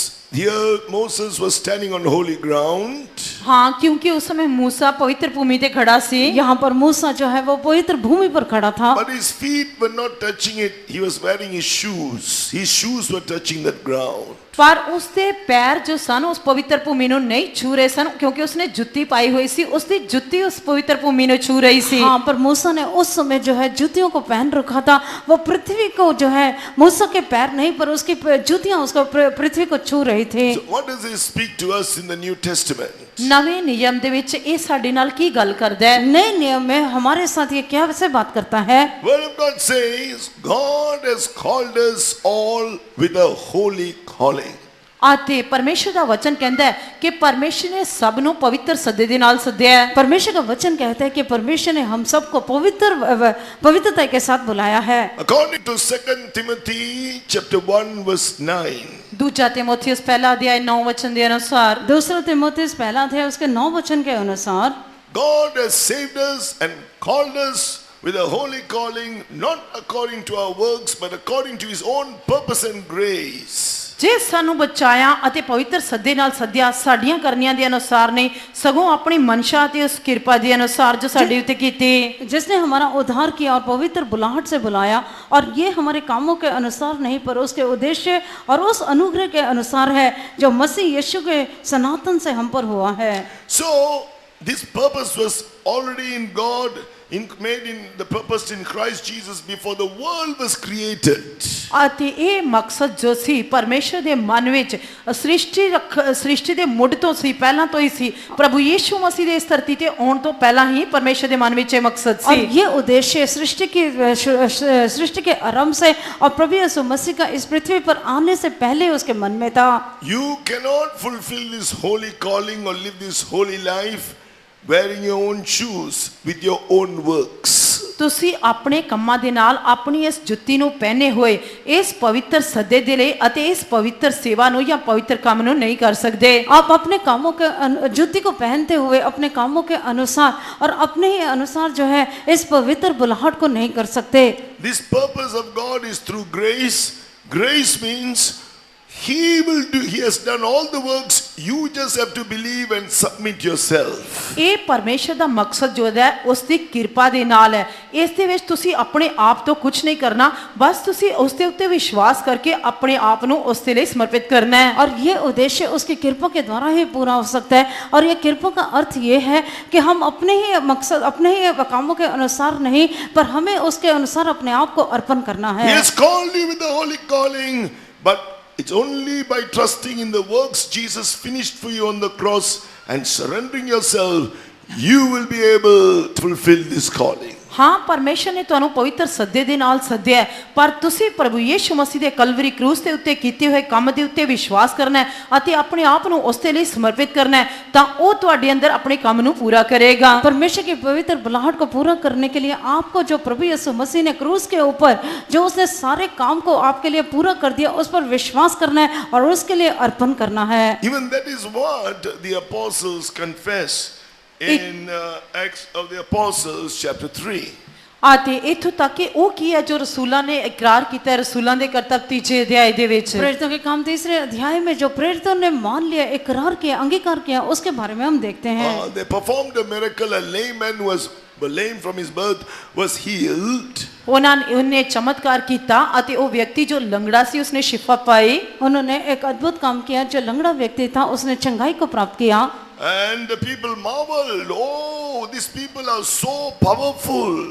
ਅਤੇ ਲੋਕ ਹੈਰਾਨ ਹੋ ਗਏ ਉਹਨਾਂ ਨੇ ਅਚਰਜ ਮੰਨਿਆ ਕਿ ਇਹ ਲੋਕ ਇੰਨੇ ਸ਼ਕਤੀਸ਼ਾਲੀ ਹਨ। हाँ लोग बहुत ही अचंभित और चकित हो गए कि ये लोग इतने समर्थी हैं। These people are really holy people of God to do such a miracle. ਤਾਂ ਉਹਨਾਂ ਨੇ ਸੋਚਿਆ ਕਿ ਅਜਿਹਾ ਚਮਤਕਾਰ ਕਰਨ ਦੇ ਲਈ ਸੱਚਮੁੱਚ ਇਹ ਪਰਮੇਸ਼ਰ ਦੇ ਪਵਿੱਤਰ ਲੋਕ ਹਨ। हाँ तब उन्होंने सोचा कि अचंभित और ये इतना अचंभे का काम करने वाले ये एक पवित्र लोग हैं।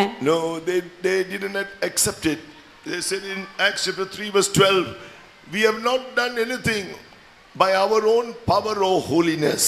ਭਾਰਤੀ ਰਸੂਲਾਂ ਦੇ ਕਰਤੱਵ 3 ਅਧਿਆਇ 12 ਵਚਨ ਦੇ ਵਿੱਚ ਅਸੀਂ ਵੇਖਦੇ ਹਾਂ ਕਿ ਉਹਨਾਂ ਨੇ ਅਸੀਂ ਇਹ ਆਪਣੇ ਆਪ ਤੋਂ ਕੀਤਾ ਇਸ ਗੱਲ ਨੂੰ ਸਵੀਕਾਰ ਨਹੀਂ ਕੀਤਾ। ਉਹਨਾਂ ਨੇ ਕਿਹਾ ਨਹੀਂ ਅਸੀਂ ਆਪਣੇ ਆਪ ਤੋਂ ਇਹ ਚਰਚ ਕੰਮ ਨਹੀਂ ਕੀਤਾ। हाँ प्रेरितों के काम 3 अध्याय उसके 12 वचन में देखते हैं कि उन लोगों ने ये जो अचंभे का काम किया था उसको जो है उन्होंने ये नहीं कहा कि इसे हमने अपने आप से किया है।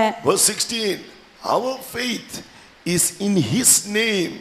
Our faith is in Jesus who has done all the works on the cross of Calvary. ਤਾਂ 16 ਵਚਨ ਦੇ ਵਿੱਚ ਅਸੀਂ ਵੇਖਦੇ ਹਾਂ ਕਿ ਉਹਨਾਂ ਨੇ ਆ ਕਿ ਸਾਡੀ ਨਿਸ਼ਚਾ ਉਹਦੇ ਨਾਮ ਦੇ ਉੱਤੇ ਹੈ ਯੀਸ਼ੂ ਦੇ ਨਾਮ ਉੱਤੇ ਹੈ ਜਿਸ ਨੇ ਕਲਵਰੀ ਕਰੂਸ ਦੇ ਉੱਤੇ ਇਹ ਸਾਰਾ ਕੰਮ ਪੂਰਾ ਕੀਤਾ ਹੈ। और 16 वचन में हम लोग देखते हैं वो कहते हैं कि हमारा विश्वास उसके नाम पर है हमारा विश्वास उसके प्रभु यीशु मसीह पर है जिसने क्रूस के ऊपर सारे काम को पूरा किया। Our faith in him has made us holy. ਅਤੇ ਸਾਡੀ ਜੋ ਉਸ ਦੇ ਉੱਤੇ ਨਿਸ਼ਚੈ ਸਾਨੂੰ ਪਵਿੱਤਰ ਕਰਦੀ ਹੈ। हमारा उसके ऊपर विश्वास ही हमें पवित्र करता है। Our faith in His name has changed our character. ਅਤੇ ਸਾਡਾ ਜੋ ਉਸ ਦੇ ਨਾਮ ਉੱਤੇ ਵਿਸ਼ਵਾਸ ਹੈ ਉਸਨੇ ਸਾਡੇ ਸੁਭਾਅ ਨੂੰ ਬਦਲਿਆ ਹੈ। हमारा विश्वास जो उसके नाम पर है उसी ने हमारे स्वभाव को बदला है। So through that character, through that work of holiness He has done in us by grace, He has given us this power. It is His power. ਇਸ ਕਰਕੇ ਉਸਨੇ ਆਪਣੀ ਕਿਰਪਾ ਦੇ ਨਾਲ ਸਾਡੇ ਜੋ ਚਰਿੱਤਰ ਨੂੰ ਬਦਲਿਆ, ਸਾਡੇ ਅੰਦਰ ਜੋ ਪਵਿੱਤਰਤਾਈ ਦਾ ਕੰਮ ਕੀਤਾ, ਇਸ ਕਰਕੇ ਉਸਨੇ ਹੀ ਸਾਨੂੰ ਇਹ ਅਚਰਜ ਕੰਮ ਕਰਨ ਦੀ ਸ਼ਕਤੀ ਬਖਸ਼ੀ ਹੈ। और उसने ही हमारे स्वभाव को और हमारे जो चरित्र है उसको बदला है, उसी की समर्थ के द्वारा हमने ये काम किया है। Then they reveal what the people have to do. If you too want to experience God's power in your life, God's holiness, then they told them, verse 19, start repenting now. ਅਤੇ ਇਸ ਕਰਕੇ ਉਸਨੇ ਲੋਕਾਂ ਨੂੰ ਕਿਹਾ ਕਿ ਤੁਸੀਂ ਆਪਣੇ ਜੀਵਨ ਦੇ ਵਿੱਚ ਉਹ ਜੋ ਕਰਨਾ ਹੈ ਉਸ ਦੇ ਪੂਰੇ ਕੀਤੇ ਹੋਏ ਕੰਮ ਦੇ ਉੱਤੇ, ਉਸ ਦੀ ਪਵਿੱਤਰਤਾਈ ਦੇ ਉੱਤੇ ਵਿਸ਼ਵਾਸ ਕਰਨਾ ਹੈ। ਫਿਰ 19 ਵਚਨ ਦੇ ਵਿੱਚ ਉਸਨੇ ਲੋਕਾਂ ਨੂੰ ਕਿਹਾ ਕਿ ਤੋਬਾ ਕਰੋ ਅਤੇ ਮੁੜੋ। हाँ, तब उसने कहा कि अगर आपको ये काम करना है तो आप 19 वचन में लिखा है कि मन फिराओ और लौट आओ।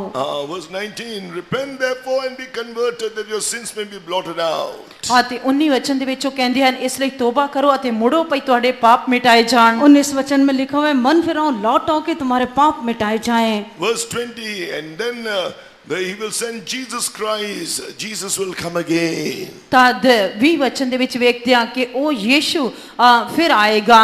और 20 वचन में देखते हैं कि वो यीशु दोबारा आएगा। But there's something more to do. Verse 21, there must be a restoration of all things. ਅਤੇ ਫਿਰ 21 ਵਚਨ ਦੇ ਵਿੱਚ ਕੁਝ ਹੋਰ ਕੰਮ ਅਸੀਂ ਕਰਨ ਵਾਲਾ ਦੇਖਦੇ ਹਾਂ ਕਿ ਜਿਹੜਾ ਸਾਰੀਆਂ ਚੀਜ਼ਾਂ ਦੇ ਸੁਧਾਰੇ ਜਾਣ ਦਾ ਕੰਮ ਹੈ। 21 वचन में एक और काम जो हमें करना है कि हमें सब बातों को सुधारना है। Jesus was sent with this purpose to bless the whole world. They preach in verse 25. ਅਤੇ 25 ਵਚਨ ਦੇ ਵਿੱਚ ਉਹਨਾਂ ਨੇ ਇਹ ਪ੍ਰਚਾਰ ਕੀਤਾ ਕਿ ਪ੍ਰਭੂ ਯੀਸ਼ੂ ਮਸੀਹ ਸਾਰੇ ਸੰਸਾਰ ਨੂੰ ਬਰਕਤ ਦੇਣ ਦੇ ਲਈ ਆਏ। हाँ, 25 वचन में हम लोग देखते हैं कि उन्होंने कहा सारे पृथ्वी के ऊपर परमेश्वर सबको आशीष देने के लिए आया। So he revealed the purpose of God.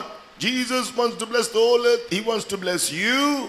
ਇਸ ਕਰਕੇ ਉਹਨਾਂ ਨੇ ਪਰਮੇਸ਼ਰ ਦੇ ਮਕਸਦ ਨੂੰ ਉਹਨਾਂ ਦੇ ਉੱਤੇ ਪ੍ਰਗਟ ਕਰਕੇ ਦਿੱਤਾ ਕਿ ਪ੍ਰਭੂ ਯੀਸ਼ੂ ਮਸੀਹ ਤੁਹਾਨੂੰ ਬਰਕਤ ਦੇਣਾ ਚਾਹੁੰਦਾ ਹੈ, ਉਹ ਤੁਹਾਨੂੰ ਬਹਾਲ ਕਰਨਾ ਚਾਹੁੰਦਾ है। तब उन्होंने प्रभु यीशु मसीह के उद्देश्य को प्रकट करके दिया कि प्रभु आपको आशीष देना चाहता है, वो आपके जीवन में जो है फिर से आपको जिलाना चाहता है। That is, he first wants to bless his church.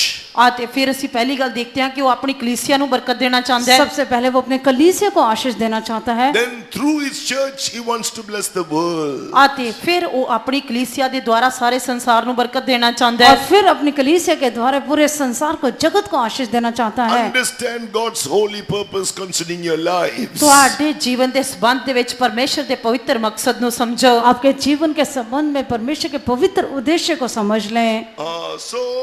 That's what we read in Acts chapter 3 verse 25 and 26. ਇਸੇ ਕਰਕੇ ਅਸੀਂ ਰਸੂਲਾਂ ਦੇ ਕਰਤੱਵ 3 ਅਧਿਆਇ 25 ਤੇ 26 ਵਚਨ ਦੇ ਵਿੱਚ ਵੇਖਦੇ ਹਾਂ। प्रेरितों के काम 3 अध्याय उसके 25 और 26 वचन में हम लोग देखते हैं। So Jesus wants to restore all things. ਇਸ ਕਰਕੇ ਪ੍ਰਭੂ ਯੀਸ਼ੂ ਮਸੀਹ ਸਾਰੀਆਂ ਗੱਲਾਂ, ਸਾਰੀਆਂ ਬਰਕਤਾਂ ਬਹਾਲ ਕਰਨਾ ਚਾਹੁੰਦਾ ਹੈ। इससे हम देखते हैं कि परमेश्वर फिर से जो है आशीषें देना चाहता है। In other words, he is doing that work now, doing the work of reconciliation.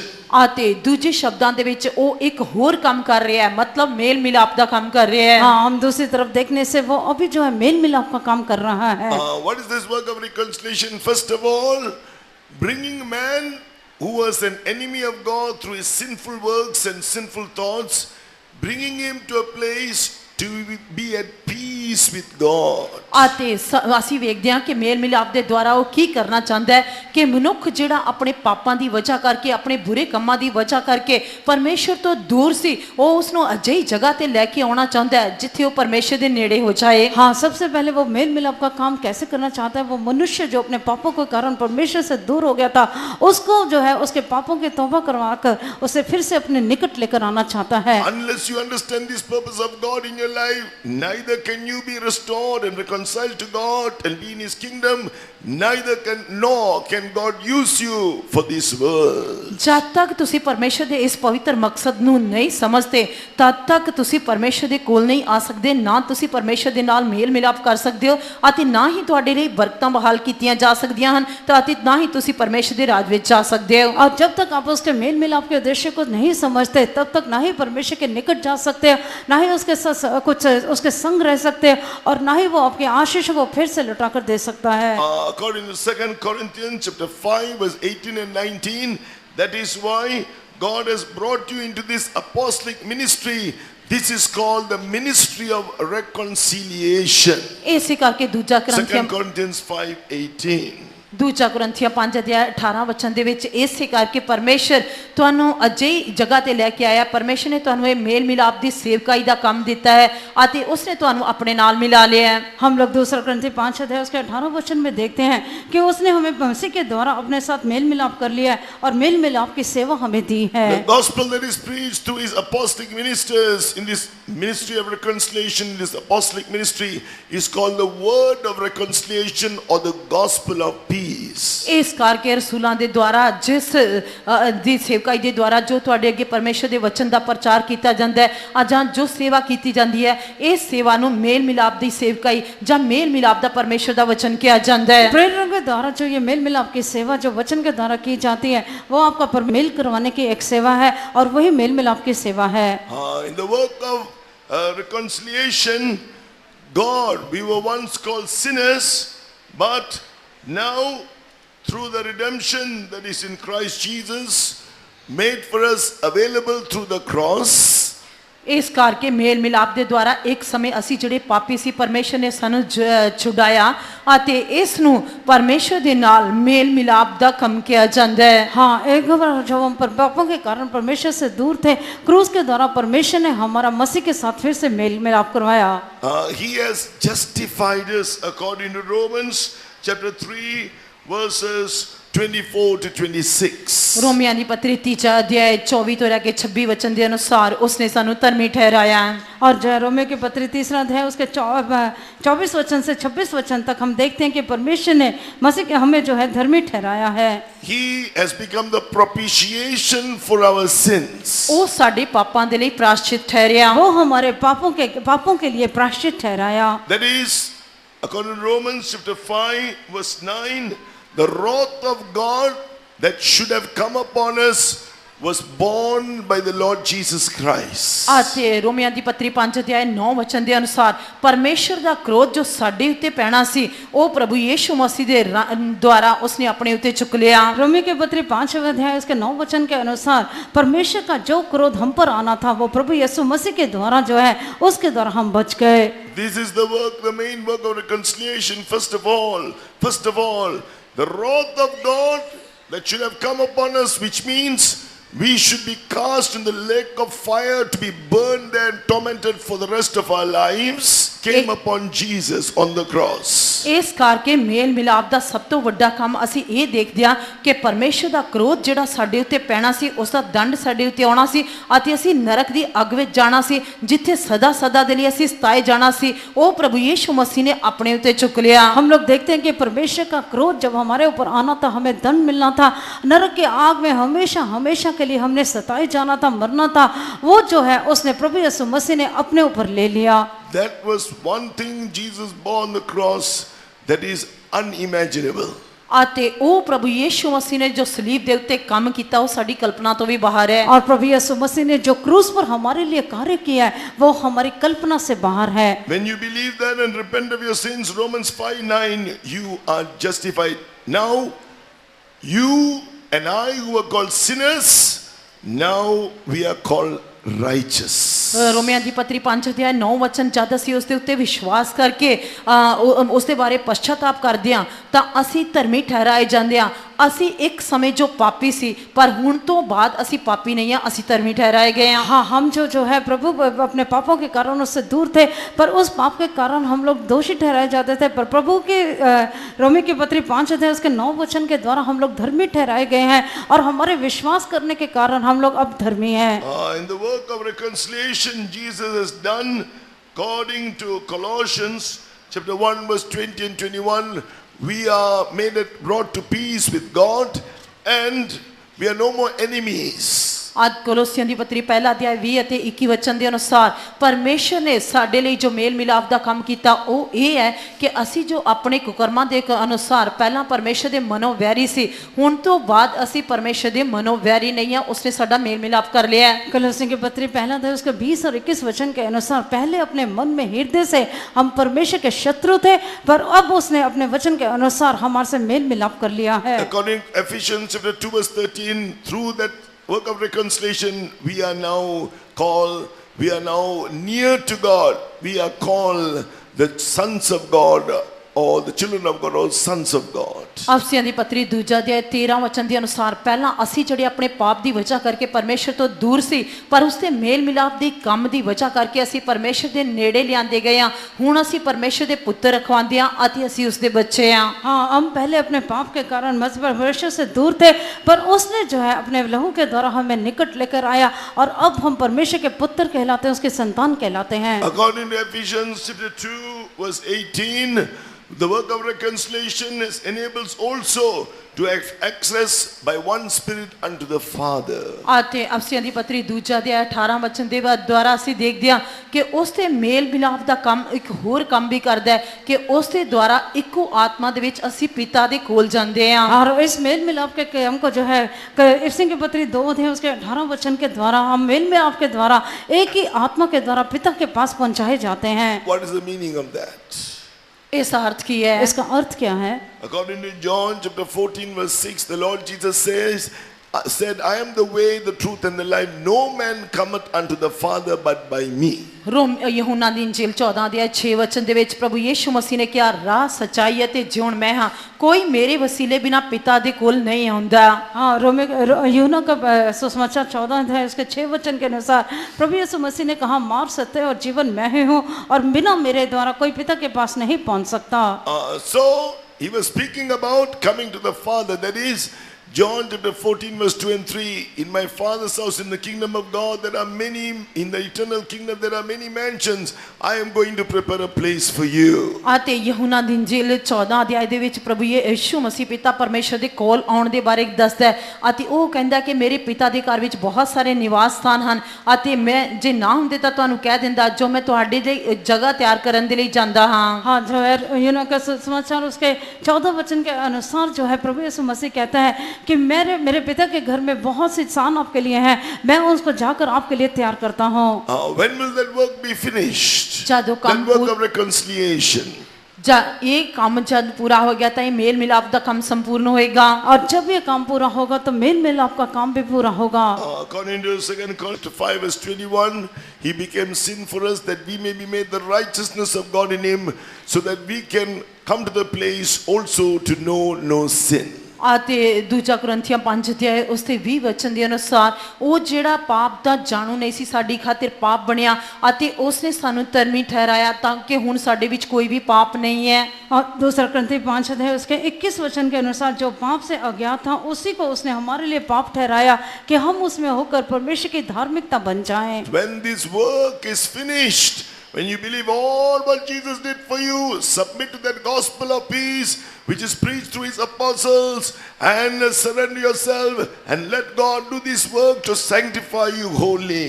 ਅਤੇ ਜਦ ਪਰਮੇਸ਼ਰ ਦੇ ਇਸ ਪੂਰੇ ਕੀਤੇ ਹੋਏ ਕੰਮ ਦੇ ਉੱਤੇ ਤੁਸੀਂ ਵਿਸ਼ਵਾਸ ਕਰਦੇ ਹੋ, ਆਪਣੇ ਆਪ ਨੂੰ ਸਮਰਪਿਤ ਕਰਦੇ ਹੋ ਅਤੇ ਪਰਮੇਸ਼ਰ ਦੇ ਰਸੂਲਾਂ ਦੇ ਦੁਆਰਾ ਪ੍ਰਚਾਰ ਕੀਤੇ ਗਏ ਵਚਨ ਦੇ ਉੱਤੇ ਵਿਸ਼ਵਾਸ ਕਰਦੇ ਹੋ ਅਤੇ ਪਰਮੇਸ਼ਰ ਤੁਹਾਨੂੰ ਪਵਿੱਤਰ ਕਰੇਗਾ। और जब हम आप इस पर विश्वास करते हैं, जब परमेश्वर के वचन के उसके कामों के ऊपर और प्रेरितों के द्वारा जो वचन है उसके ऊपर विश्वास करते हैं, तो परमेश्वर आपको पवित्र करेगा और अपने काम को पूरा करेगा। We will not only be united with God, the triune God, but also perfectly united one with another. ਅਸੀਂ ਕੇਵਲ ਤਸਲੀਸ ਪਰਮੇਸ਼ਰ ਦੇ ਨਾਲ ਹੀ ਇੱਕ ਹੋ ਕੇ ਮਿਲਾਏ ਨਹੀਂ ਜਾਵਾਂਗੇ, ਸਗੋਂ ਇੱਕ ਦੂਜੇ ਦੇ ਨਾਲ ਵੀ ਪੂਰੀ ਤਰ੍ਹਾਂ ਮਿਲਾਏ ਜਾਵਾਂਗੇ। हम लोग तब जो है तो परमेश्वर के साथ पूरी तरह मेल मिलाप में होंगे। And not only that, केवल इतना ही नहीं, इतना ही नहीं, as God told Moses, I'm going to take you to I'm going to bring my people to a land of all the different nations in Exodus 3:8. ਔਰ ਕੂਚ ਦੀ ਕਿਤਾਬ 3 ਅਧਿਆਇ 8 ਵਚਨ ਦੇ ਵਿੱਚ ਅਸੀਂ ਦੇਖਦੇ ਹਾਂ ਕਿ ਪਰਮੇਸ਼ਰ ਨੇ ਮੂਸਾ ਨੂੰ ਕਿਹਾ ਕਿ ਮੈਂ ਆਪਣੀ ਪਰਜਾ ਨੂੰ ਉਸ ਜਗ੍ਹਾ ਦੇ ਉੱਤੇ ਲੈ ਕੇ ਜਾਵਾਂਗੇ, ਉਸ ਜਗ੍ਹਾ ਤੇ ਲੈ ਕੇ ਜਾਵਾਂਗਾ ਜਿਹੜੀ ਕਨਾਨੀਆਂ, ਹਿੱਤੀਆਂ ਤੇ ਅਮੋਰੀਆਂ ਦੀ ਦੂਜੀਆਂ ਕੌਮਾਂ ਦੀ ਧਰਤੀ ਦੇ ਉੱਤੇ ਹੈ। हाँ, तब हम 8 वचन, 8 वचन में देखते हैं कि परमेश्वर ने मूसा से कहा कि मैं तुझे मिस्र में से छुड़ा कर जो है एक अच्छे जो दूसरे कौमों का देश है उसमें लेकर जाऊंगा। We can say that speaks about all kinds of fleshly characteristics.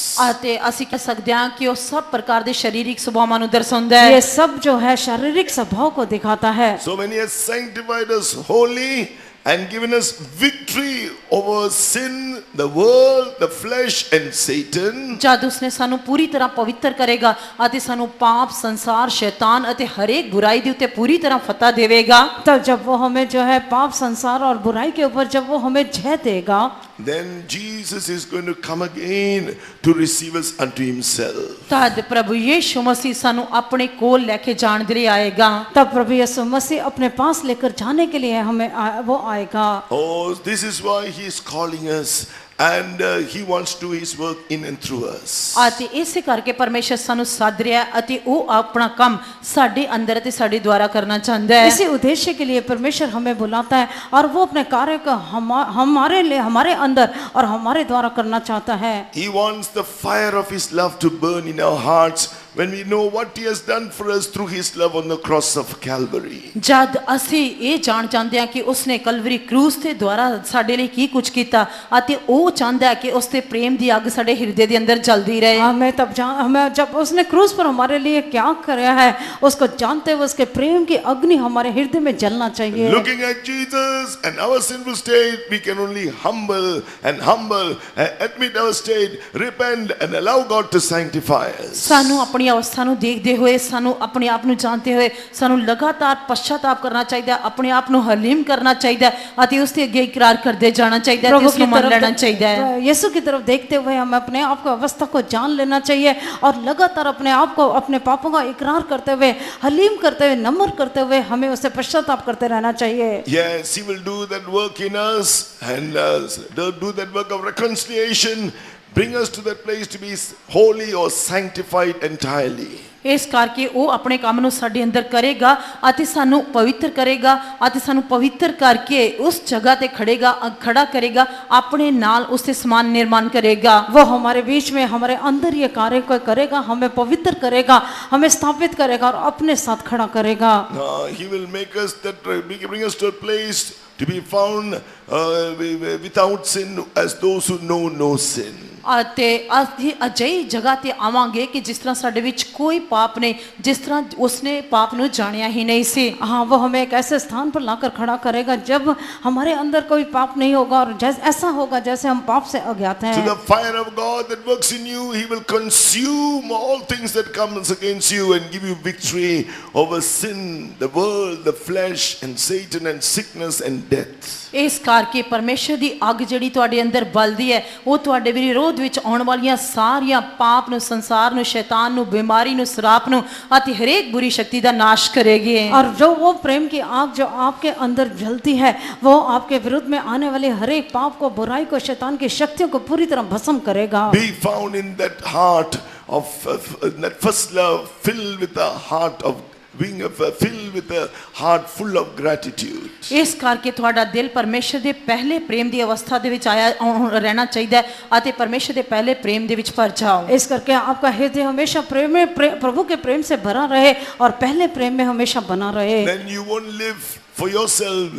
You will live understanding his call, his purpose, and you will go on believing and surrendering yourself to God. ਤੁਸੀਂ ਆਪਣੇ ਆਪ ਦੇ ਲਈ ਨਹੀਂ ਜੀਵੋਗੇ, ਤੁਸੀਂ ਉਸ ਦੇ ਸੱਦੇ ਦੇ ਲਈ, ਉਸ ਦੀ ਸੇਵਾ ਦੇ ਲਈ, ਉਸ ਦੀ ਇੱਛਾ ਦੇ ਲਈ, ਉਸ ਦੇ ਉੱਤੇ ਵਿਸ਼ਵਾਸ ਕਰਦੇ ਹੋਏ ਉਸ ਦੇ ਕੰਮ ਨੂੰ ਪੂਰਾ ਕਰਨ ਦੇ ਲਈ ਜੀਓਗੇ। अतः आप अपने लिए नहीं जीवन बिताना चाहोगे पर उसके उद्देश्य को जानते हुए उसके लिए जीने के लिए अर्पण करोगे। God is speaking to us out of his love, out of that fire even this morning. ਇੱਥੋਂ ਤੱਕ ਕਿ ਅੱਜ ਸਵੇਰ ਦੇ ਸਮੇਂ ਵੀ ਪਰਮੇਸ਼ਰ ਆਪਣੇ ਪ੍ਰੇਮ ਦੇ ਦੁਆਰਾ, ਪਰਮੇਸ਼ਰ ਉਸ ਅੱਗ ਦੇ ਰਾਹੀਂ ਸਾਡੇ ਨਾਲ नाल गल कर रहा है। आज सुबह के समय परमेश्वर अपने प्यार के द्वारा और उस आग के बीच में से हमसे बात कर रहा At the है। end of this meeting, He wants to send that fire upon you. आते इथों तक कि इस मीटिंग दे विच ही परमेश्वर अपनी अग तुहाडे उत्ते भेजना चाहता है। इसी मीटिंग के दौरान परमेश्वर अपनी आग को आपके ऊपर भेजना चाहता है। You, whatever your need is, first of all, repent. ਤੁਹਾਡੀ ਜੋ ਵੀ ਕੋਈ ਜ਼ਰੂਰਤ ਹੈ ਸਭ ਤੋਂ ਪਹਿਲਾਂ ਤੁਸੀਂ ਇਹ ਕਰੋ ਕਿ ਪਛਤਾਪ ਕਰੋ। सबसे पहले आपको पश्चाताप करना है। Then believe and submit yourself to God. ਤਦ ਵਿਸ਼ਵਾਸ ਕਰਕੇ ਆਪਣੇ ਆਪ ਨੂੰ ਪਰਮੇਸ਼ਰ ਦੇ ਅਧੀਨ ਕਰੋ।